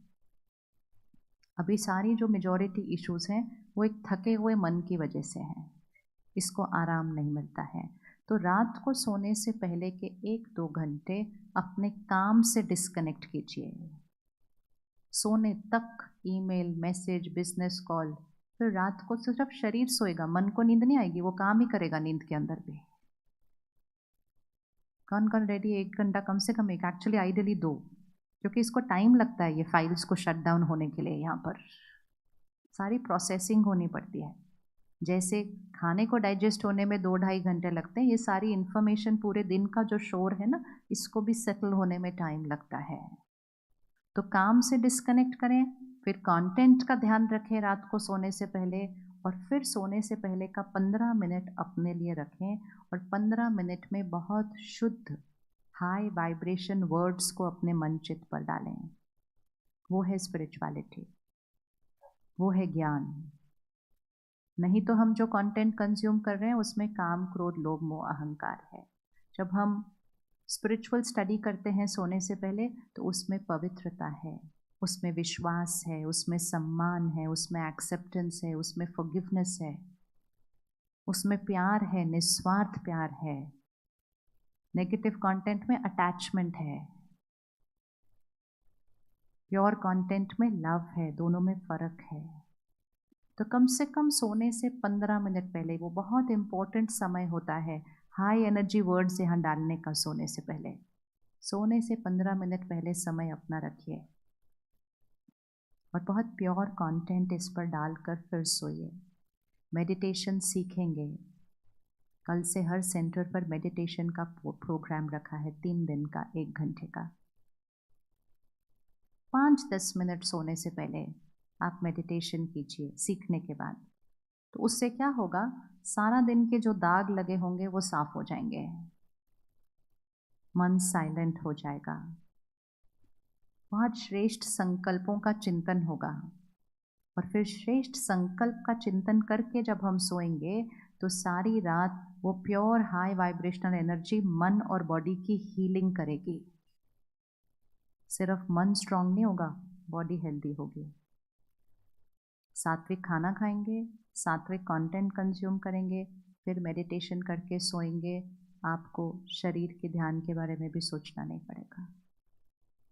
कर सकते हैं छोटी सी चीज़ 15 मिनट अपने लिए। कौन रख सकता है अपने लिए 15 मिनट? कितना ईजी है ना। ऐसे ऐसे ऐसे ऐसे करने की जगह 15 मिनट इसको एनर्जाइज करके सोते हैं, क्योंकि वो 15 मिनट नहीं है, वो 15 मिनट अगले 6-7 घंटे का इन्फ्लुएंस है। द लास्ट लेयर जो यहाँ पे डलेगी वो सबकॉन्शियस में जाएगी।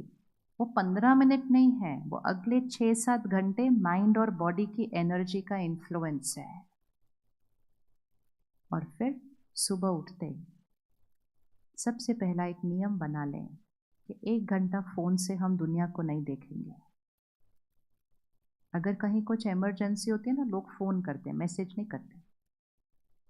तो हम सुबह सुबह क्यों सारे मैसेजेस ऐसे देखते हैं, क्या आया है उसके अंदर? और फिर सब देखने के बाद कहते हैं अब हम भगवान को याद करेंगे। याद ही नहीं होता उसके बाद, इतना ज़्यादा शोर आ गया इधर यहाँ पर। 1 घंटा फ़ोन मत देखिए, करके देखना है ये। आप सोचिए कि हम 1 घंटा ज़्यादा सो गए। जब सो रहे थे तब भी तो फ़ोन नहीं देख रहे थे ना। और फ़ोन पे ये जो नोटिफिकेशंस ऑन होती है ना आजकल, इसको ऑफ कर दीजिए। जैसे टिंग टिंग टिंग जिसके भी फ़ोन पे बजता रहता है ना, थोड़े दिन के बाद आपको बिना बजे आवाज़ें आने वाली हैं। हाँ, आएंगी ही। आप जाएंगे फ़ोन की तरफ और कुछ आया नहीं होगा मैसेज।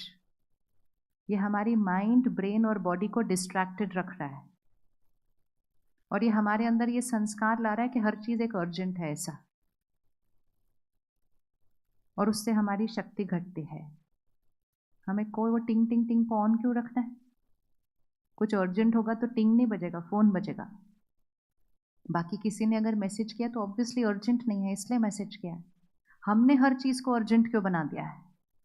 हर चीज़ जब अर्जेंट होती है ना, आप देखो जब भी कुछ अर्जेंट होता है, आपका माइंड, ब्रेन एंड बॉडी एक अलग तरह से रिस्पॉन्ड करता है। होता है कि नहीं? अगर अभी आपको पता चले इमरजेंसी है तो आप कैसे उठेंगे? आप आराम से नहीं उठेंगे। इमरजेंसी है, कम क्विकली, तो आपका माइंड अलग से रिएक्ट करेगा, ब्रेन रिस्पॉन्ड करेगा, बॉडी हिलेगी और आप उस तरह से उठ कर जाएंगे। लेकिन इमरजेंसी तो कभी कभी होती है, तो माइंड, ब्रेन एंड बॉडी उसको हैंडल कर सकती है। लेकिन ये जो नोटिफिकेशन टिंग टिंग बजती रहती है ना, हमारा mind, body, brain emergency mode में चलने लग गया है। अगर हमारा एक्सीडेंट होते होते बचते हैं हम, आपने कभी चेक किया उस समय माइंड और बॉडी पे कितना इम्पैक्ट आता है? कुछ ही क्षणों के लिए होता है, लेकिन वो ट्रॉमा क्रिएट होता है। लेकिन वो हमें पता चलता है कि ये ट्रॉमा क्रिएट हुआ मेरे अंदर 1 मिनट के लिए। लेकिन जब हम जीवन जीने का तरीका ही वो बना लेते हैं, हमें पता भी नहीं चलता हम कितनी बार वो ट्रॉमा क्रिएट कर रहे हैं इस माइंड और बॉडी में। और सडनली हमें पता चलता है मुझे इतनी बड़ी बीमारी हो गई। हम कहते हैं मैं तो बिल्कुल ठीक थी, सडनली इतनी बड़ी बीमारी कहाँ से आ गई? हम ट्रॉमा क्रिएट कर रहे थे कब से उस माइंड और बॉडी के साथ। वो नोटिफिकेशंस को साइलेंट करो, उस फ़ोन को सिर्फ एक फ़ोन की तरह यूज़ करो। उसको अपनी लाइफ को ओवर पावर नहीं करने दो। आप साधन को कंट्रोल करो, नहीं तो साधन के गुलाम बन जाएंगे। आजकल डी एडिक्शन सेंटर खुल गए इस चीज़ के लिए भी। अभी हम वहाँ तक नहीं पहुँचे, उससे पहले ही अपने आप को विड्रॉ करना चाहिए। कल अगर आप डिसीजन लेंगे 1 घंटा फ़ोन नहीं देखने का, देखना वो 1 घंटा कितना आसानी से बीतता है या नहीं बीतता है। कुछ दिन लगेंगे उस आदत से छूटने के लिए भी। मन कहेगा बस मैं 5 मिनट देख लूँ फिर रख दूंगी। वो ही तो विड्रॉल सिम्टम है। कौन कौन हिम्मत करता है 1 घंटा कल सुबह नहीं चलाना फोन? पर चेकिंग करना फिर अपनी, देखना, उससे पता चलेगा कि हम कितने एडिक्टेड हैं उससे। और हमें सिर्फ क्या करना है, 5-6 दिन उस एडिक्शन के परवश नहीं होना है। और उसके बाद लाइफ लॉन्ग उसका बेनिफिट, लाइफ लॉन्ग उसका बेनिफिट। तो सुबह दिन की शुरुआत मेडिटेशन से करते हैं। मेडिटेशन अर्थात सबसे पहले मैं जो हूँ उसको जानना, पहचानना, समझना, उसके साथ एक रिश्ता जोड़ना। हर क्वेश्चन का आंसर हमारे पास होता है। आज हमें साधन मिल गए तो हम हर क्वेश्चन का आंसर उधर ऑनलाइन क्लिक करते रहते हैं। घर में वो चीज़ें रख ली हैं, उसको बोलते हैं what is this, where is that, वो हमें आंसर करता रहता है और हम घूमते रहते हैं। सारे आंसर यहाँ हैं। विजडम, विवेक, इंट्यूशन, कॉन्शियसनेस, ये हमारी शक्तियाँ हैं। बाहर की दुनिया के आंसर्स उन साधनों से पूछे, लेकिन आंतरिक जगत के आंसर वो नहीं दे सकेंगे, वो हमारे पास आंसर है। तो सुबह का समय हमारी इंट्यूशन को एक्टिवेट करता है। सुबह का समय हमें अपने लाइफ के हर क्वेश्चन का आंसर मिल सकता है। आपको कोई भी डिसीजन लेना है, उसको उस टाइम लीजिएगा जब शोर नहीं है आसपास, तो राइट आंसर पता चलेगा। एंड मोस्ट इम्पोर्टेंट, सुबह के उस समय में उठकर हम उस परमात्मा से कनेक्ट करते हैं। इस बैटरी को चार्ज करना है तो बैटरी अब खुद को चार्ज नहीं कर सकती है, वो क्षमता खत्म हो गई। तो बैटरी को चार्ज करने के लिए हमें पावर हाउस से कनेक्ट करना पड़ता है। हम सब भगवान को याद करते हैं, लेकिन एक होता है याद करना, महिमा करना, और एक होता है कनेक्ट करके उसकी पावर को अपने अंदर कैसे भरना, वो है मेडिटेशन। क्योंकि जब मन स्कैटर्ड होता है तो भगवान को याद भी करने बैठते हैं तो शरीर ही बैठा होता है, मन तो उतनी देर में भी घूम के आ जाता है कहाँ कहाँ। किसी ने अनुभव किया, मन घूम के आता है जब हम शरीर के साथ बैठते हैं भगवान को याद करने। इसीलिए तो चार्जिंग नहीं हो रही ना, क्योंकि शरीर बैठा है, पर शरीर की चार्जिंग थोड़ी करनी थी।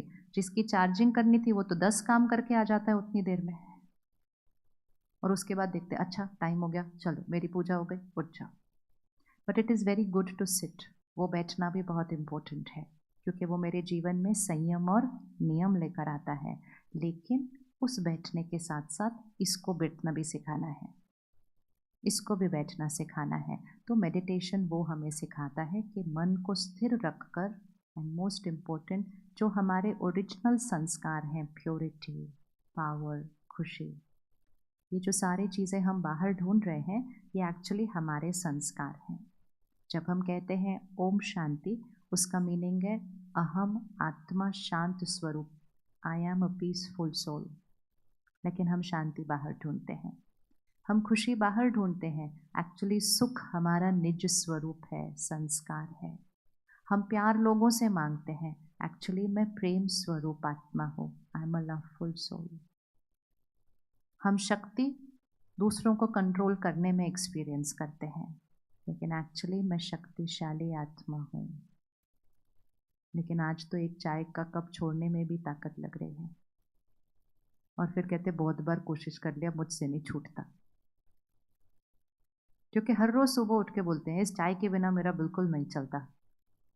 कौन कौन बोलता है इस चाय के बिना मेरा बिल्कुल नहीं चलता? ये लाइन छोड़ देना, और ये लाइन किसी के लिए कभी यूज़ मत करना कि इसके बिना मेरा नहीं चलता।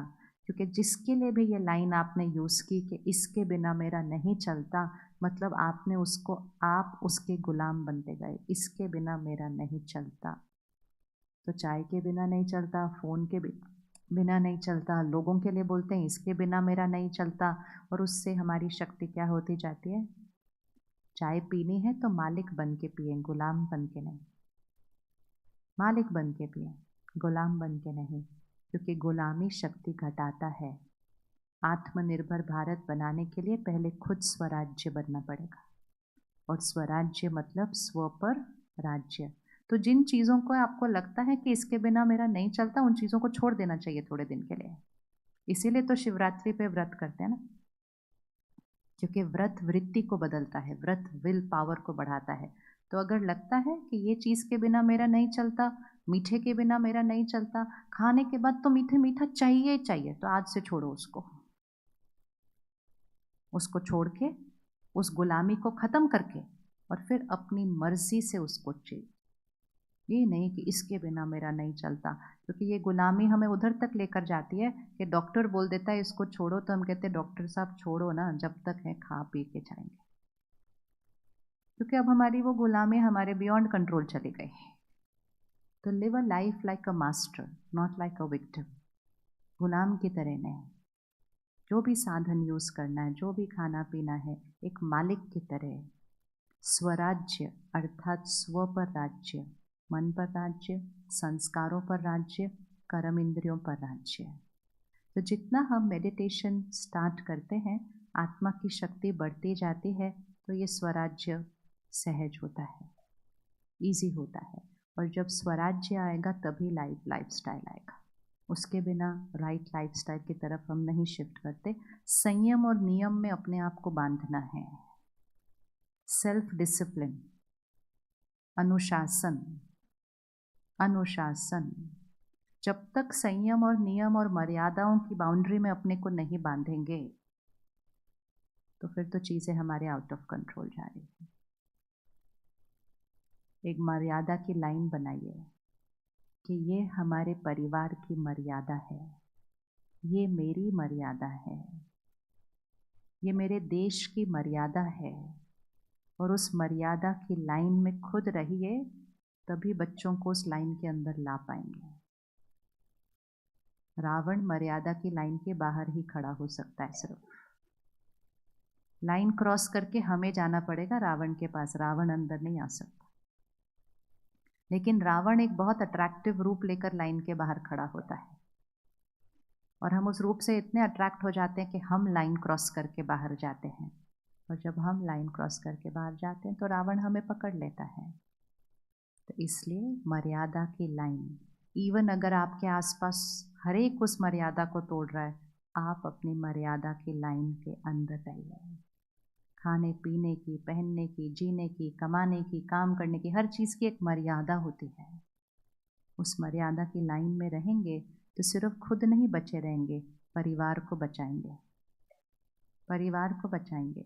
नहीं तो मर्यादा की बाउंड्रीज टूटती जा रही है, टूटती जा रही है। तो संयम, नियम, अनुशासन, सेल्फ डिसिप्लिन के बिना रिजल्ट नहीं मिलेगा। तो रात को सोने की विधि, सुबह उठकर पहले मेडिटेशन और फिर से स्पिरिचुअल स्टडी। ये हमें 15 मिनट रात को और आधा पौना घंटा सुबह देना है।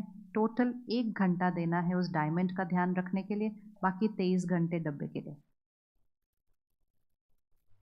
ज़्यादा तो नहीं है, 1 घंटा ज़्यादा है? पूरे दिन के अंदर 1 घंटा ज़्यादा नहीं है ना? हम जब किसी को कहते हैं ना आइए मेडिटेशन सीखिए, कहते मरने की भी फुर्सत नहीं, ऐसे करके कौन बैठेगा खाली। ये भ्रांतियाँ कि हमें बाहर की दुनिया में इतना काम है तो हम यहाँ का ध्यान रखने के लिए कैसे बैठ सकते हैं। बाहर की दुनिया यहाँ से बनती है, संस्कार से संसार बनते हैं, संकल्प से सृष्टि बनती है।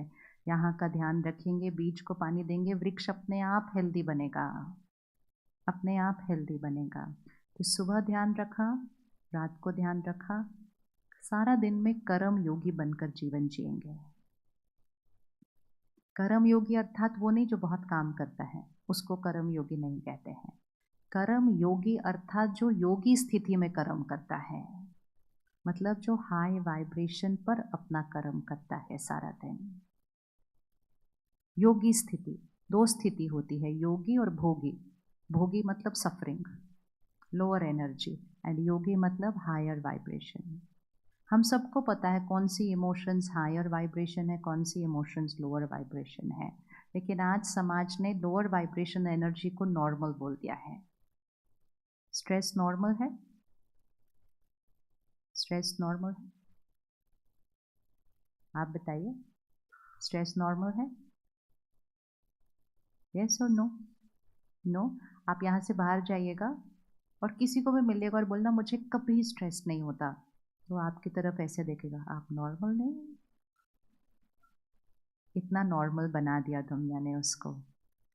तो जब हम एक नेगेटिव इमोशन को नॉर्मल बोल देंगे तो हम उसको यूज़ करने में रॉन्ग नहीं समझेंगे अपने आप। हम नहीं तो नॉर्मल है, गुस्सा करना नॉर्मल है। कोई कहते हैं गुस्सा करना ज़रूरी है, कोई कहता है डांटे बिना तो काम नहीं हो सकता है। और ऐसी वाली इमोशंस को यूज़ करते करते इस बैटरी को क्या करते जाते हैं, घटाते जाते हैं।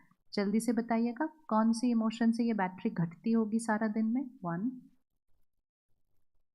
स्ट्रेस, दूसरा गुस्सा, और कोई? ईर्ष्या, वेरी गुड, जेलेसी, और हेट्रेड, नफरत। ओ, और एक्सपेक्टेशन से भी बैटरी घटती है, बहुत ज़्यादा घटती है, वेरी गुड। और हाँ जी, कंपैरिजन से भी बैटरी घटती है। देखा, आपको पहले ही बोला था हर आत्मा ज्ञानी तो आत्मा है। ज्ञान हमारा निज संस्कार है, उस 7 संस्कारों में एक संस्कार ज्ञान है। पवित्रता, शांति, सुख, शक्ति, प्यार, ज्ञान, आनंद, ये हर आत्मा के 7 संस्कार हैं। इसीलिए कहा जाता है सतो गुणी आत्मा। हर आत्मा ये 7 गुणों की बनी हुई है। लेकिन अब हम अपने आप से पूछें, जब हमें पता है कि ये संस्कार बैटरी को कम करते हैं, फिर हमने इन संस्कारों को नॉर्मल बोल के ये संस्कारों को क्यों यूज़ करते हैं हम सारा दिन? तो मेडिटेशन क्या करेगा, जो ऑपोजिट संस्कार बन गए हैं उनको घटाता जाएगा, सिर्फ सिंपल तरीके से इन 7 संस्कारों को इमर्ज करते हुए, ज़्यादा यूज़ करते हुए। जैसे किचन में एक शेल्फ होता है, उसमें बहुत सारी शीशियाँ हैं। वो शीशियाँ जो हर सब्जी में डलती हैं, तो नमक है, हल्दी है, मिर्ची है, ये सब है। तो वो सारी शीशियाँ जो रोज़ यूज़ होती हैं वो आगे होती हैं, और कुछ शीशियाँ होती हैं जो कभी कभी यूज़ होती हैं वो पीछे होती हैं। अब सपोज़ आज आपको डॉक्टर ने बोला आपको मिर्ची नहीं खाना, आपके हेल्थ के लिए अच्छा नहीं है, तो थोड़े दिन आप क्या करेंगे, मिर्ची की शीशी को नहीं यूज़ करेंगे, लेकिन उसकी जगह आप कुछ और डालना यूज़ करेंगे, और थोड़े ही दिन में वो मिर्ची की शीशी पीछे चली जाएगी और जो शीशी पीछे थी वो आगे आ जाएगी। That is meditation. जो संस्कार हम कभी कभी आजकल यूज़ करते हैं, शांति, शक्ति, प्यार, इसको हम कभी कभी यूज़ करते हैं, ज़्यादातर तो हम इनको बाहर ढूंढ रहे हैं, और थोड़े दिन में मेडिटेशन करने से ये आगे आ जाएंगे, तो इनके जो ऑपोजिट संस्कार हैं वो अपने आप पीछे चले जाएंगे। That is meditation. दोनों संस्कार है हमारे पास, लेकिन हम कौन सा ज़्यादा यूज़ करते हैं। तो सारा दिन में कर्म योगी बनकर रहना मतलब इन 7 संस्कारों को लेते हुए कर्म करना। खुशी के लिए काम पे नहीं जाना है, खुश होकर काम पे जाना है। कोई फर्क दोनों में? खुशी के लिए काम पे नहीं जाना है, खुश होकर काम पे जाना है। फर्क है जी? उमंग उत्साह होगा, एब्सोल्युटली, नहीं तो नीरसता के साथ जाते हैं काम पर, थके हुए चेहरे लेकर जाते हैं। रिश्तों में प्यार लेने नहीं जाना है, रिश्तों में प्यार देने जाना है। तो कहते हैं मुझे इस रिश्ते में कुछ नहीं मिल रहा, पर किसने बोला था कि कुछ लेने के लिए जाना था? कहते मुझे इस रिश्ते में कुछ मिल नहीं रहा था, लेकिन लेने के लिए जाना ही नहीं था, रिश्ते में किस लिए जाना था? हम कौन सी वाली संस्कृति हैं, ऐसी वाली संस्कृति है या ऐसी वाली संस्कृति है? हम देने वाली संस्कृति हैं, हम देवताओं की संस्कृति हैं। आप सबके पास एक नाम है ना जिसको आप कुल देवी कुल देवता कहते हैं? किसके घर में एक नाम है कुल देवी कुल देवता? कुल देवी कुल देवता का मीनिंग क्या शब्द का? कुल देवी कुल देवता, इस शब्द का मीनिंग क्या? मतलब हम उनके कुल के बिलोंग करते हैं। मतलब हम किसके कुल को बिलोंग करते हैं? मतलब हम किसके कुल को बिलोंग करते हैं? हम देवी देवताओं के कुल को बिलोंग करते हैं, और देवी देवता मतलब क्या? देने वाला। इसीलिए आज तक भी जो चीज़ें प्रकृति में देती हैं उनका पूजन होता है। आप देखो पूजन किस किस का हो रहा है? पूजन उसका होता है जो देता है। तो हमारा जो निज स्वभाव है वो देने का है। तो हर रोज अपने को याद दिलाना कि मुझे किसी से कुछ नहीं चाहिए। बोलिए एक बार जरा। आपने तो सोचा भी नहीं और ऐसे ही बोल दिया, मुझे किसी से कुछ नहीं चाहिए। पक्का मुझे किसी से कुछ नहीं चाहिए? मुझे किसी से कुछ नहीं चाहिए, पक्का कर सकते हैं? इसको रोज प्रैक्टिस करें, क्योंकि हमने उसको ऑपोजिट कर दिया। प्यार तो चाहिए ही ना, सम्मान तो चाहिए ही ना, वो मेरा कहना माने ये तो चाहिए ही ना। तो हम ऐसे से कैसे हो गए? जब ऐसे खड़े रहेंगे, एंड मोस्ट इंपॉर्टेंट किसके सामने ऐसे खड़े? जो खुद कैसे खड़े? हम किसके सामने ऐसे खड़े हैं? जो खुद कैसे खड़े? अभी अगर हम बाहर जाएं सड़क पर, कुछ लोग होते हैं जिनके पास धन नहीं है तो वो ऐसे खड़े होते हैं, लेकिन उनको पता होता है वो किसके सामने ऐसे खड़े होने वाले हैं। वो किसके सामने खड़े होते हैं? जिनके पास ऐसे खड़े होने की क्षमता है धन के मामले में। हम किसके सामने ऐसे खड़े हैं? जो खुद हमारे सामने ऐसे खड़े हैं। और जब परिवार में 2 लोग या 4 लोग ऐसे खड़े हो जाएंगे तो झगड़ा तो होगा ही होगा। क्योंकि दोनों ही ऐसे खड़े थे। घर आके अनाउंस करते हैं आज मैं बहुत थकी हुई हूँ। ये अनाउंसमेंट क्यों हो रहा है? ये इसलिए अनाउंस किया जा रहा है कि आज मेरे पास सहन शक्ति, झुकने की शक्ति, शांत रहने की शक्ति मेरी घटी पड़ी है, तो ध्यान आप रखना। तो सामने वाला बोलता है मैं तो आपसे भी ज्यादा थका हुआ हूं आज, मतलब मेरा कोई मूड नहीं है देने वाली साइड पे आना है, मैं तो और भी ज्यादा थका हुआ हूं। तो हम इस पे कॉम्पीट कर रहे हैं कि हम थकने से कुछ नहीं होता। फिजिकली थकिए, आत्मा को फ्रेश और एनर्जेटिक रखिए। और हम में से कोई भी ऐसा कोई काम नहीं करता जो फिजिकली थकते हैं, क्योंकि हमारे साधन हमें फिजिकली बहुत कंफर्टेबल रखते हैं। तो इसलिए ये एक सोच है कि ये सब कुछ मुझे चाहिए। जितना चाहिए की तरफ खड़े रहेंगे और चाहिए होता जाएगा। प्रकृति में हर चीज देने के लिए है और मनुष्य आत्मा भी देने के लिए ही है, देने के लिए ही है। हम देवताई आत्माएं हैं, हम दाता के बच्चे देने वाले हैं। तो हर रोज अपने को याद दिलाना, मुझे किसी से कुछ नहीं चाहिए, मैं सबको सबको देने वाली आत्मा हूं। इसीलिए दिया जलाया जाता है। दिया मतलब दिया मतलब दिया मतलब दिया। इसीलिए कहते हैं दिया जलता रहे तो कैसे होगा जीवन शुभ। तो फिर हम डर के उस दिए को संभालने जाते हैं। कोई कहता है दिया बुझ गया, अब कुछ अशुभ होने वाला है। तो ये दिया बुझने से क्यों अशुभ होगा? कुछ भी बुझ गया तो वापस जला लीजिए उसको। वो एक मैसेज था कि जब यहां से दिया बुझ जाएगा ना तो जीवन अशुभ हो जाएगा। दिया मतलब द पावर टू गिव, देना। मैं प्यार देने वाली, सम्मान देने वाली, महिमा देने वाली, महिमा चाहने वाली नहीं, दूसरों की सेवा करने वाली। मैं देवताई आत्मा हूं। जब हम लेने से, चाहिए से देने पे शिफ्ट होंगे तभी ये सृष्टि कलयुग से सतयुग पर शिफ्ट होगी। क्योंकि सतयुग मतलब देवी देवता की दुनिया है, देने वाले की। रेडी है सतयुग बनाने के लिए? आप रेडी हैं सतयुग बनाने के लिए? या कलयुग इंटरेस्टिंग लग रहा है अभी भी? अभी तो एक बहुत बड़ा ट्रांजिशन चल रहा है। ये ट्रांजिशन का समय चल रहा है। जब एक पुराना मकान हिल रहा होता है, टूट रहा होता है, लेकिन जब दिखे ना कि वो हिल टूट रहा है तो नया मकान बनाना शुरू कर देना चाहिए। अब ये शिफ्टिंग का समय चलेगा, लेकिन हमें रेडी होना है कि हमें सतयुग की दुनिया बनानी है। सतयुग और कलयुग कोई अलग जगह नहीं, सतयुग और दुनिया और कलयुग की दुनिया समाज है। हम में से किस किस ने कलयुग बनाया? बताइए किस किस ने कंट्रीब्यूट किया कलयुग बनाने में? तो बोलना मैंने कलयुग बनाया, मैंने कलयुग बनाया। तो सतयुग कौन बनाएगा? हम नहीं, मैं। हम बोला तो सब लोग बनाएंगे, मैं। और सतयुग कैसे बनाएंगे? सतयुगी संस्कार। तो गुस्सा करके काम होता है, ये कलयुगी संस्कार है।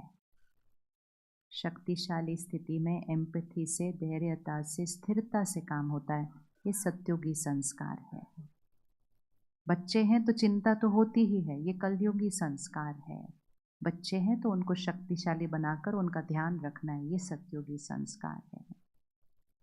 हम ह्यूमन बीइंग है, एक्सपेक्टेशन तो होगा ही, ये तो कलयुगी संस्कार है।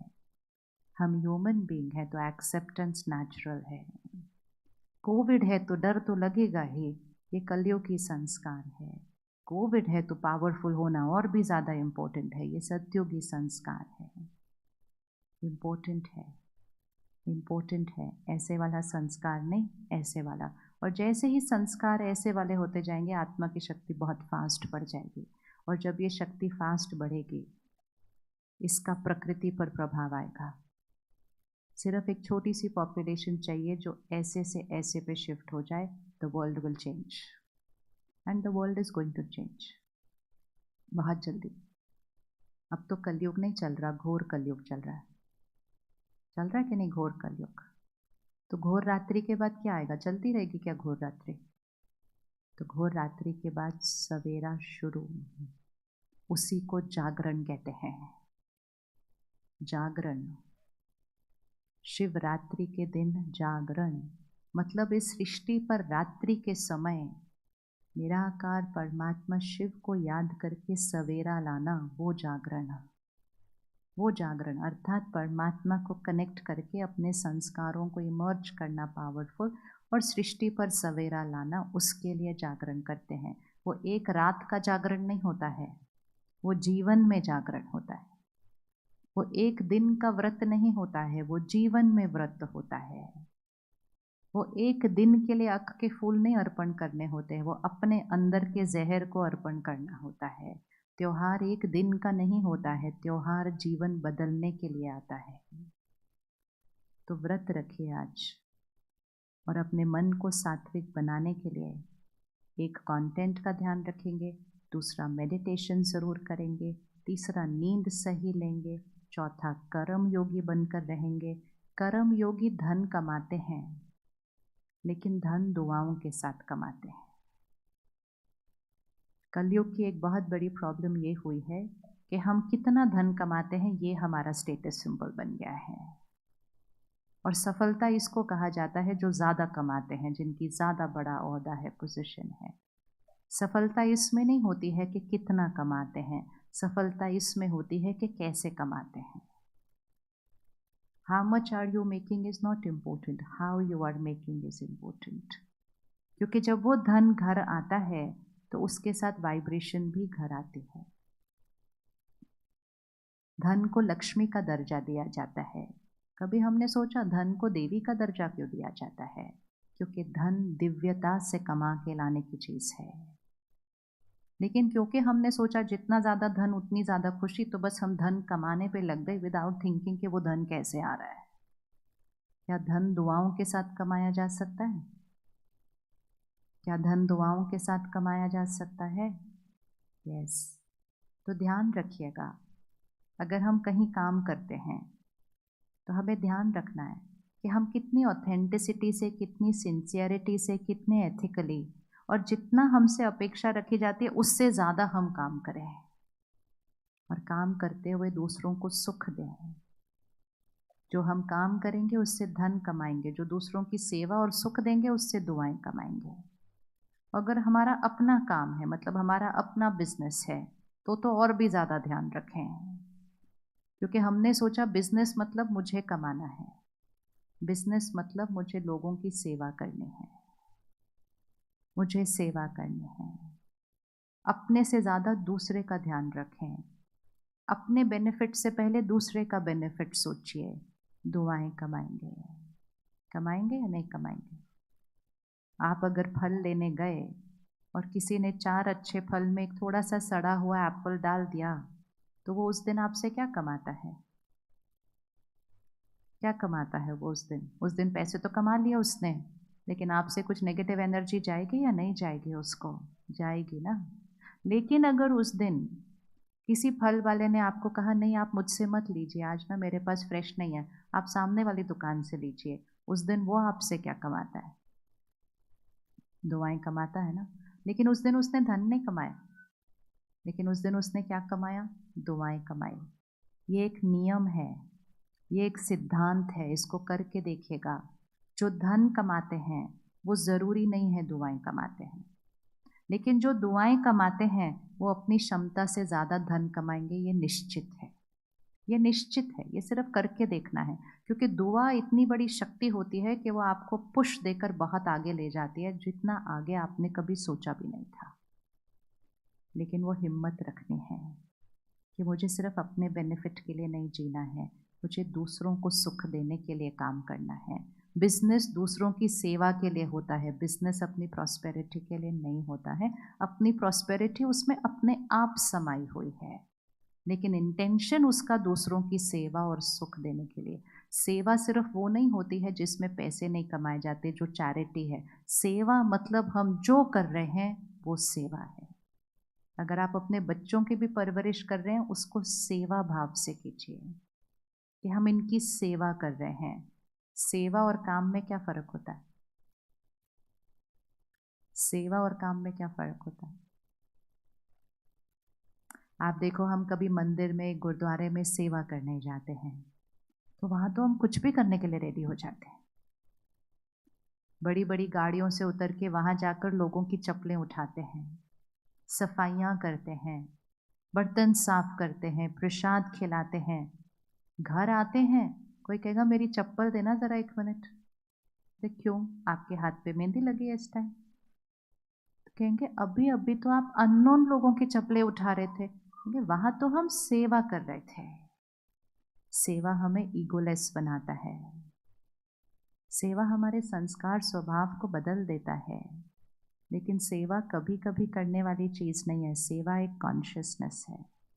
सेवा हमारी एक्सपेक्टेशंस को ख़त्म करता है। जब आप सेवा करते हैं तो आप कभी ये नहीं सोचते सामने वाला भी मुझे कुछ देगा, ना, हम सेवा करने आए हैं। तो बच्चों को भी ऐसे ही परवरिश करें, हम इनकी सेवा कर रहे हैं, इसलिए नहीं कि बाद में ये हमारा ध्यान रखेंगे, तो फिर हर्ट नहीं होगा बाद में। सेवा भाव की परवरिश, सेवा भाव की परवरिश एक अलग एनर्जी क्रिएट करती है। तो कर्म योगी मतलब ट्रस्टी जीवन, मतलब सेवा भाव का जीवन और अन्न की परहेज, क्योंकि जैसा अन्न वैसा मन होता है और जैसा पानी वैसी वाणी होती है। हमारी वो संस्कृति है जहाँ हम प्रसाद बनाते हैं। हमारी वो संस्कृति है जहाँ हम पानी को अमृत बनाते हैं, जहाँ हम अमृत को ऐसे लेते हैं और उसका एक बूंद भी नीचे नहीं गिरने देते हैं, और फिर उसको पीने के बाद ऐसे ऐसे करते हैं, ऐसे ऐसे नहीं करते हैं। हम प्रसाद का दाना नीचे भी गिर जाता है तो उसको ऊपर उठा के फिर खा लेते हैं। हम प्रसाद अकेले नहीं खाते, जो दिखता है उसको दे दे के खिलाते हैं। ये हमारी संस्कृति है। तो उस प्रसाद में क्या है, उस पानी में क्या है जिसको ऐसे ऐसे करते हैं? वो भी एक लड्डू है, लेकिन दूसरा लड्डू पड़ा होता है तो आधा खाते हैं, आधा छोड़ देते हैं, क्योंकि ये प्रसाद है और वो सिर्फ एक लड्डू है। तो प्रसाद और लड्डू में क्या फ़र्क हुआ? वाइब्रेशन। ये परमात्मा की याद में बना है, इसमें शक्तिशाली शब्द डले हैं। इसको वेस्ट नहीं करना, इसको सभी को देकर सबको वो वाइब्रेशन देने हैं। वो पानी है, ये भी पानी है, आधा ग्लास पीते हैं, आधा ऐसे फेंक देते हैं, और वो पानी उसका एक बूंद नीचे नहीं गिरने देते हैं, क्योंकि उसके अंदर क्या है? उसके अंदर हाई वाइब्रेशन है, परमात्मा की याद की शक्ति है। तो क्यों ना अपने खाने को प्रसाद बना दे और अपने पानी को अमृत बना दे। बनाना चाहिए, नहीं बनाना चाहिए? सात्विक भोजन खाएं। आज से 3 महीने के लिए एक एक्सपेरिमेंट करके देखें जो नहीं करते हैं, और वो है प्लांट बेस्ड डाइट, वेजिटेरियन खाना। तामसिक भोजन हमारे मन को सात्विक नहीं बनने दे सकता है। उसकी वाइब्रेशन ही वो नहीं है। उसकी वाइब्रेशन में ही हिंसा है, उसकी वाइब्रेशन में ही मृत्यु है। वो हमें सेहत भी नहीं दे सकता है, क्योंकि लाइफ डेथ से नहीं निकल सकती है। वो डेथ है, उसमें से कैसे लाइफ की एनर्जी निकलेगी? सिर्फ प्रोटीन्स हैं उसके अंदर, लाइफ नहीं है, प्रोटीन्स है। लेकिन हमने सोचा ये चीज़ों से हमें हेल्थ मिलती है। आज तो डॉक्टर्स भी बताते हैं। इसलिए ध्यान रखिए, एक्सपेरिमेंट करके देखिए। 3 महीने के लिए सात्विक खाना, वेजिटेरियन खाना खा के देखिए। आपका मन भी अच्छा फील करेगा, आपका शरीर भी अच्छा फील करेगा। तामसिक भोजन के फाउंडेशन में ही दर्द है, चीखना है, चिल्लाना है, नफरत है, गुस्सा है, डर है, हिंसा है, मृत्यु है। वो कोई भोजन है? वो खाते हैं और उसको बोलते हैं बहुत हेल्दी है, फिर बोलते हैं बहुत टेस्टी है। किसी की मृत्यु को हम टेस्ट बोलते हैं। ये कौन सा कर्म बनता है? ये कौन सा कर्म बनता है? तो इसलिए वेजिटेरियन खाइए, घर का खाइए और उसको प्रसाद की तरह बनाइए। जिस घर में रोज प्रसाद बनेगा और पानी अमृत बनेगा, उस घर का भाग्य बदल जाएगा, लोगों के मन बदल जाएंगे उस घर में। घर में परमात्मा की याद में खाना बनाइए। रसोई में वो शब्द चलने दीजिए, रसोई में भजन चले, परमात्मा के याद के गीत चलें, प्रवचन चलें। वो एक एक शब्द जब खाने में जाएगा ना, तो जैसा अन्न वैसा मन हो जाएगा। आपके बच्चों के मन बदल जाएंगे। जिस घर में रिश्ते बिखर रहे हों, वो रिश्ते जुड़ जाते हैं सिर्फ खाने से। खाने में बहुत शक्ति है, बहुत शक्ति है। जहाँ तक हो सके खुद खाना बना के खाइए। आजकल हम खरीद के खाना बहुत खाते हैं। वो भी एक बहुत बड़ा कारण है आत्मिक शक्ति घटाने का, बहुत बड़ा कारण है। सबसे पहले उसकी इंटेंशन में ही पैसा है, वो प्रॉफिट की इंटेंशन से बना है खाना। और दूसरा, शोर में बना है, जल्दी जल्दी में बना है। जहाँ इतना ज़्यादा खाना बनता है आराम से नहीं बन सकता कभी भी, जल्दी जल्दी जल्दी जल्दी। तो हरिड हरिड हरिड की एनर्जी वाला खाना खाते हैं ना, सारा दिन भी हरिड हरिड ही है। जल्दी करो जल्दी करो, भाई जल्दी क्या है, जल्दी करो, वो जल्दी करो वाला खाना खाते हैं। और फिर किस धन से वो जगह चलती है, किस तरह का धन वहाँ कमाया जाता है, कौन खाना बना रहा है, किस स्थिति में खाना बना रहा है, उसके संस्कार क्या है, आज उसका मूड क्या है, और वहाँ का वातावरण क्या है, वो सारी चीज़ हम खाने के साथ अब्जॉर्ब करते हैं। किसी भी दिन अगर आपका बिना वजह मन परेशान है या आपको चिंता हो रही है, आप सिर्फ चेक करना आपने आज किसके हाथ का खाना खाया था। खाने का असर 1 घंटे के अंदर अंदर हमारे मन पर हो जाता है। इसीलिए प्रसाद इतना इम्पोर्टेंट है, क्योंकि प्रसाद मन को सुकून देता है, शक्ति देता है। तो घर का खाना खाइए, घर में खुद प्यार से बनाइए, अच्छे मनोस्थिति में बनाइए, परमात्मा की याद में बनाइए, उसको प्रसाद कहते हैं। और फिर उसको प्रसाद की तरह ग्रहण कीजिए। प्रसाद खाते समय फ़ोन और टीवी नहीं देखते, वो संस्कार को घर में चेंज कीजिए और परमात्मा को शुक्रिया करके उस प्रसाद को ग्रहण कीजिए। जैसा अन्न वैसा मन, जैसा पानी वैसी वाणी। छोटा सा परिवर्तन बहुत बड़े बड़े बदलाव लाता है। जितनी कॉम्प्लिकेशंस आज हमारे जीवन में हो गई हैं, उस सारी कॉम्प्लिकेशंस को ठीक करने के लिए कुछ बहुत बड़ा नहीं करना है, बहुत छोटा सा चेंज लाना है। बहुत छोटा सा चेंज बहुत बड़े रिजल्ट्स लेकर आएगा। तो कल से आपको एक, जब आप यहाँ से बाहर चलेंगे, एक पैम्फलेट मिलेगा प्रसाद के साथ। बहनों ने आप सबके लिए साइलेंस में और मेडिटेशन में प्रसाद बनाया है, तो उसको लेते हुए ज़रूर चलिएगा। और उसके साथ एक पैम्फलेट होगा, उस पैम्फलेट पे आपके शहर के सेंटर के एड्रेस दिए होंगे। और हर सेंटर पर कल से 3 दिन के लिए 1 घंटा राजयोग मेडिटेशन सिखाया जाएगा। ये एक बहुत बड़ी भ्रांति है कि मेडिटेशन करना बहुत मुश्किल होता है। तो सबसे ईजी चीज़ है, छोटे छोटे बच्चे भी करते हैं, छोटे छोटे बच्चे भी आते हैं सेंटर पर करते हैं, तो इसलिए बहुत ईजी है। तो कल से 3 घंटा निकालिए, मंडे ट्यूसडे वेडनेसडे 1 घंटा रोज़। 2 टाइम रखे हैं, एक सुबह 8 से 9 और दूसरा शाम को 6 से 7। दोनों में से जो टाइम आपको सूट करे, सुबह 8 से 9 या शाम को 6 से 7। कौन कौन निकालने के लिए रेडी है ये 1 घंटा 3 दिन के लिए? तो पैम्फलेट पे सेंटर का एड्रेस दिया, जो सेंटर आपको सबसे नज़दीक पड़ता है, और ये दोनों में से जो टाइम आपको सूट करता है। और अगर बाई चांस आपको ये दोनों टाइम सूट नहीं करते हैं, तो आपको जो टाइम सूट करता है, इससे ज़्यादा इजी कुछ हो सकता है? और अगर आपको बाई चांस ये 3 दिन नहीं सूट करते हैं, तो आपको जो दिन जो टाइम सूट करता है, इससे ज़्यादा इजी कुछ हो सकता है? नहीं। और उसके लिए कोई कॉस्ट नहीं है। तो अभी हमें करना क्या है, और हमें सिर्फ अपना थोड़ा सा समय निकालना है और शक्ति बढ़ानी है, और शक्ति बढ़ाकर दिया बनकर सबको शक्ति देनी है। और सबसे ज़्यादा ज़रूरत उसको हर घर के बच्चों की है, बहुत ज़्यादा ज़रूरत है। आने वाला समय इनके लिए ईजी नहीं होगा अगर हमने अभी से उनको स्ट्रेंथन नहीं किया है। तो it is our moral responsibility कि खुद को सशक्त बनाकर हम उनको शक्तिशाली बनाएंगे। आइए 1 मिनट साइलेंस में बैठेंगे।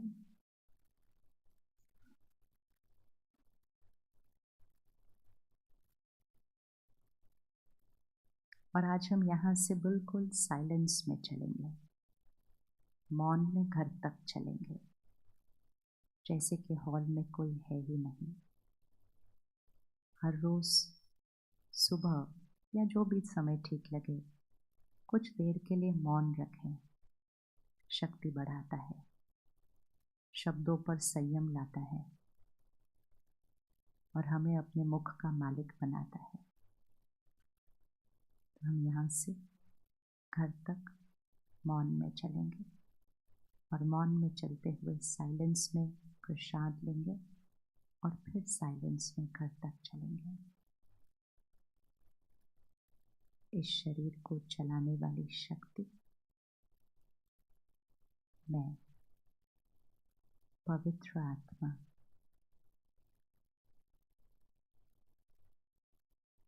संयम और नियम की मर्यादा में चलने वाली आत्मा अपने घर का दिया सबको सुख देने वाली आत्मा मुझे किसी से कुछ नहीं चाहिए।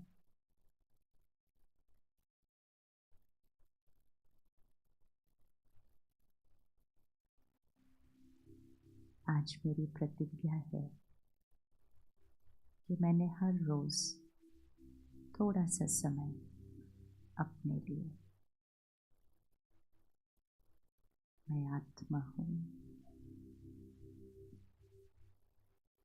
और हर एक जिनसे मैं मिलती हूँ, बात करती हूँ, काम करती हूँ, वो एक आत्मा है, रोल नहीं। हर एक के साथ एक समान सम्मान, प्यार, एक समान इक्वलिटी। कोई मुझसे छोटा बड़ा नहीं, वो तो सिर्फ एक रोल है। एक समान, सारे भेदभाव फिनिश्ड। मैं आत्मा हूँ, वो भी आत्मा है।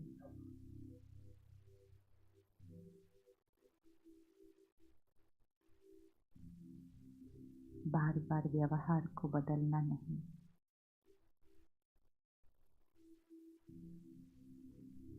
प्यार, शांति और शक्ति मेरा संस्कार है और वही संस्कार हर एक के साथ व्यवहार में आएगा, सबके साथ एक समान।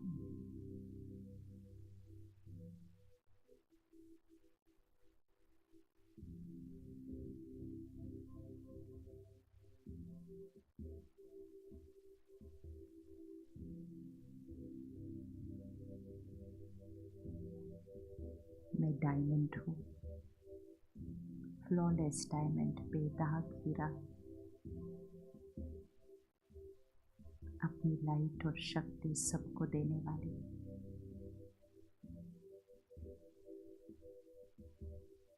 मैं सत्युग की आत्मा हूँ,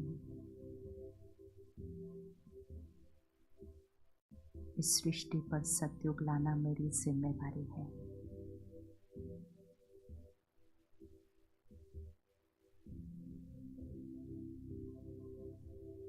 सात्विक अन्न, सादगी का जीवन,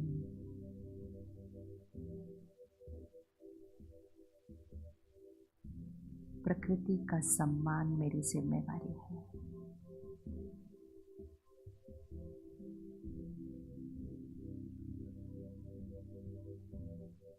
मैं सत्युगी देवताई आत्मा हूँ।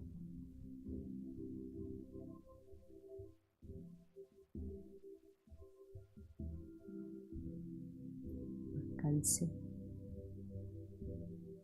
मैं 1 घंटे का समय निकालती हूँ इस शक्ति को अपना नेचुरल स्वभाव बनाने के लिए। सर्वशक्तिवान परमात्मा की शक्ति को अपने अंदर भर के खुद को सशक्त करने के लिए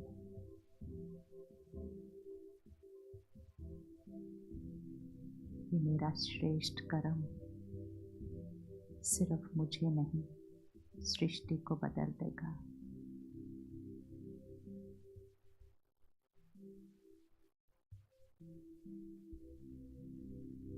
अगले 15 मिनट हम मौन में रहेंगे जब तक हम घर नहीं पहुंचते। जैसे जैसे बताया जाएगा वैसे ही उठेंगे, मौन में उठेंगे। जो भाई बहनें नीचे बैठे हैं वो पहले उठेंगे, जो नीचे सीढ़ी पर बैठे हैं वो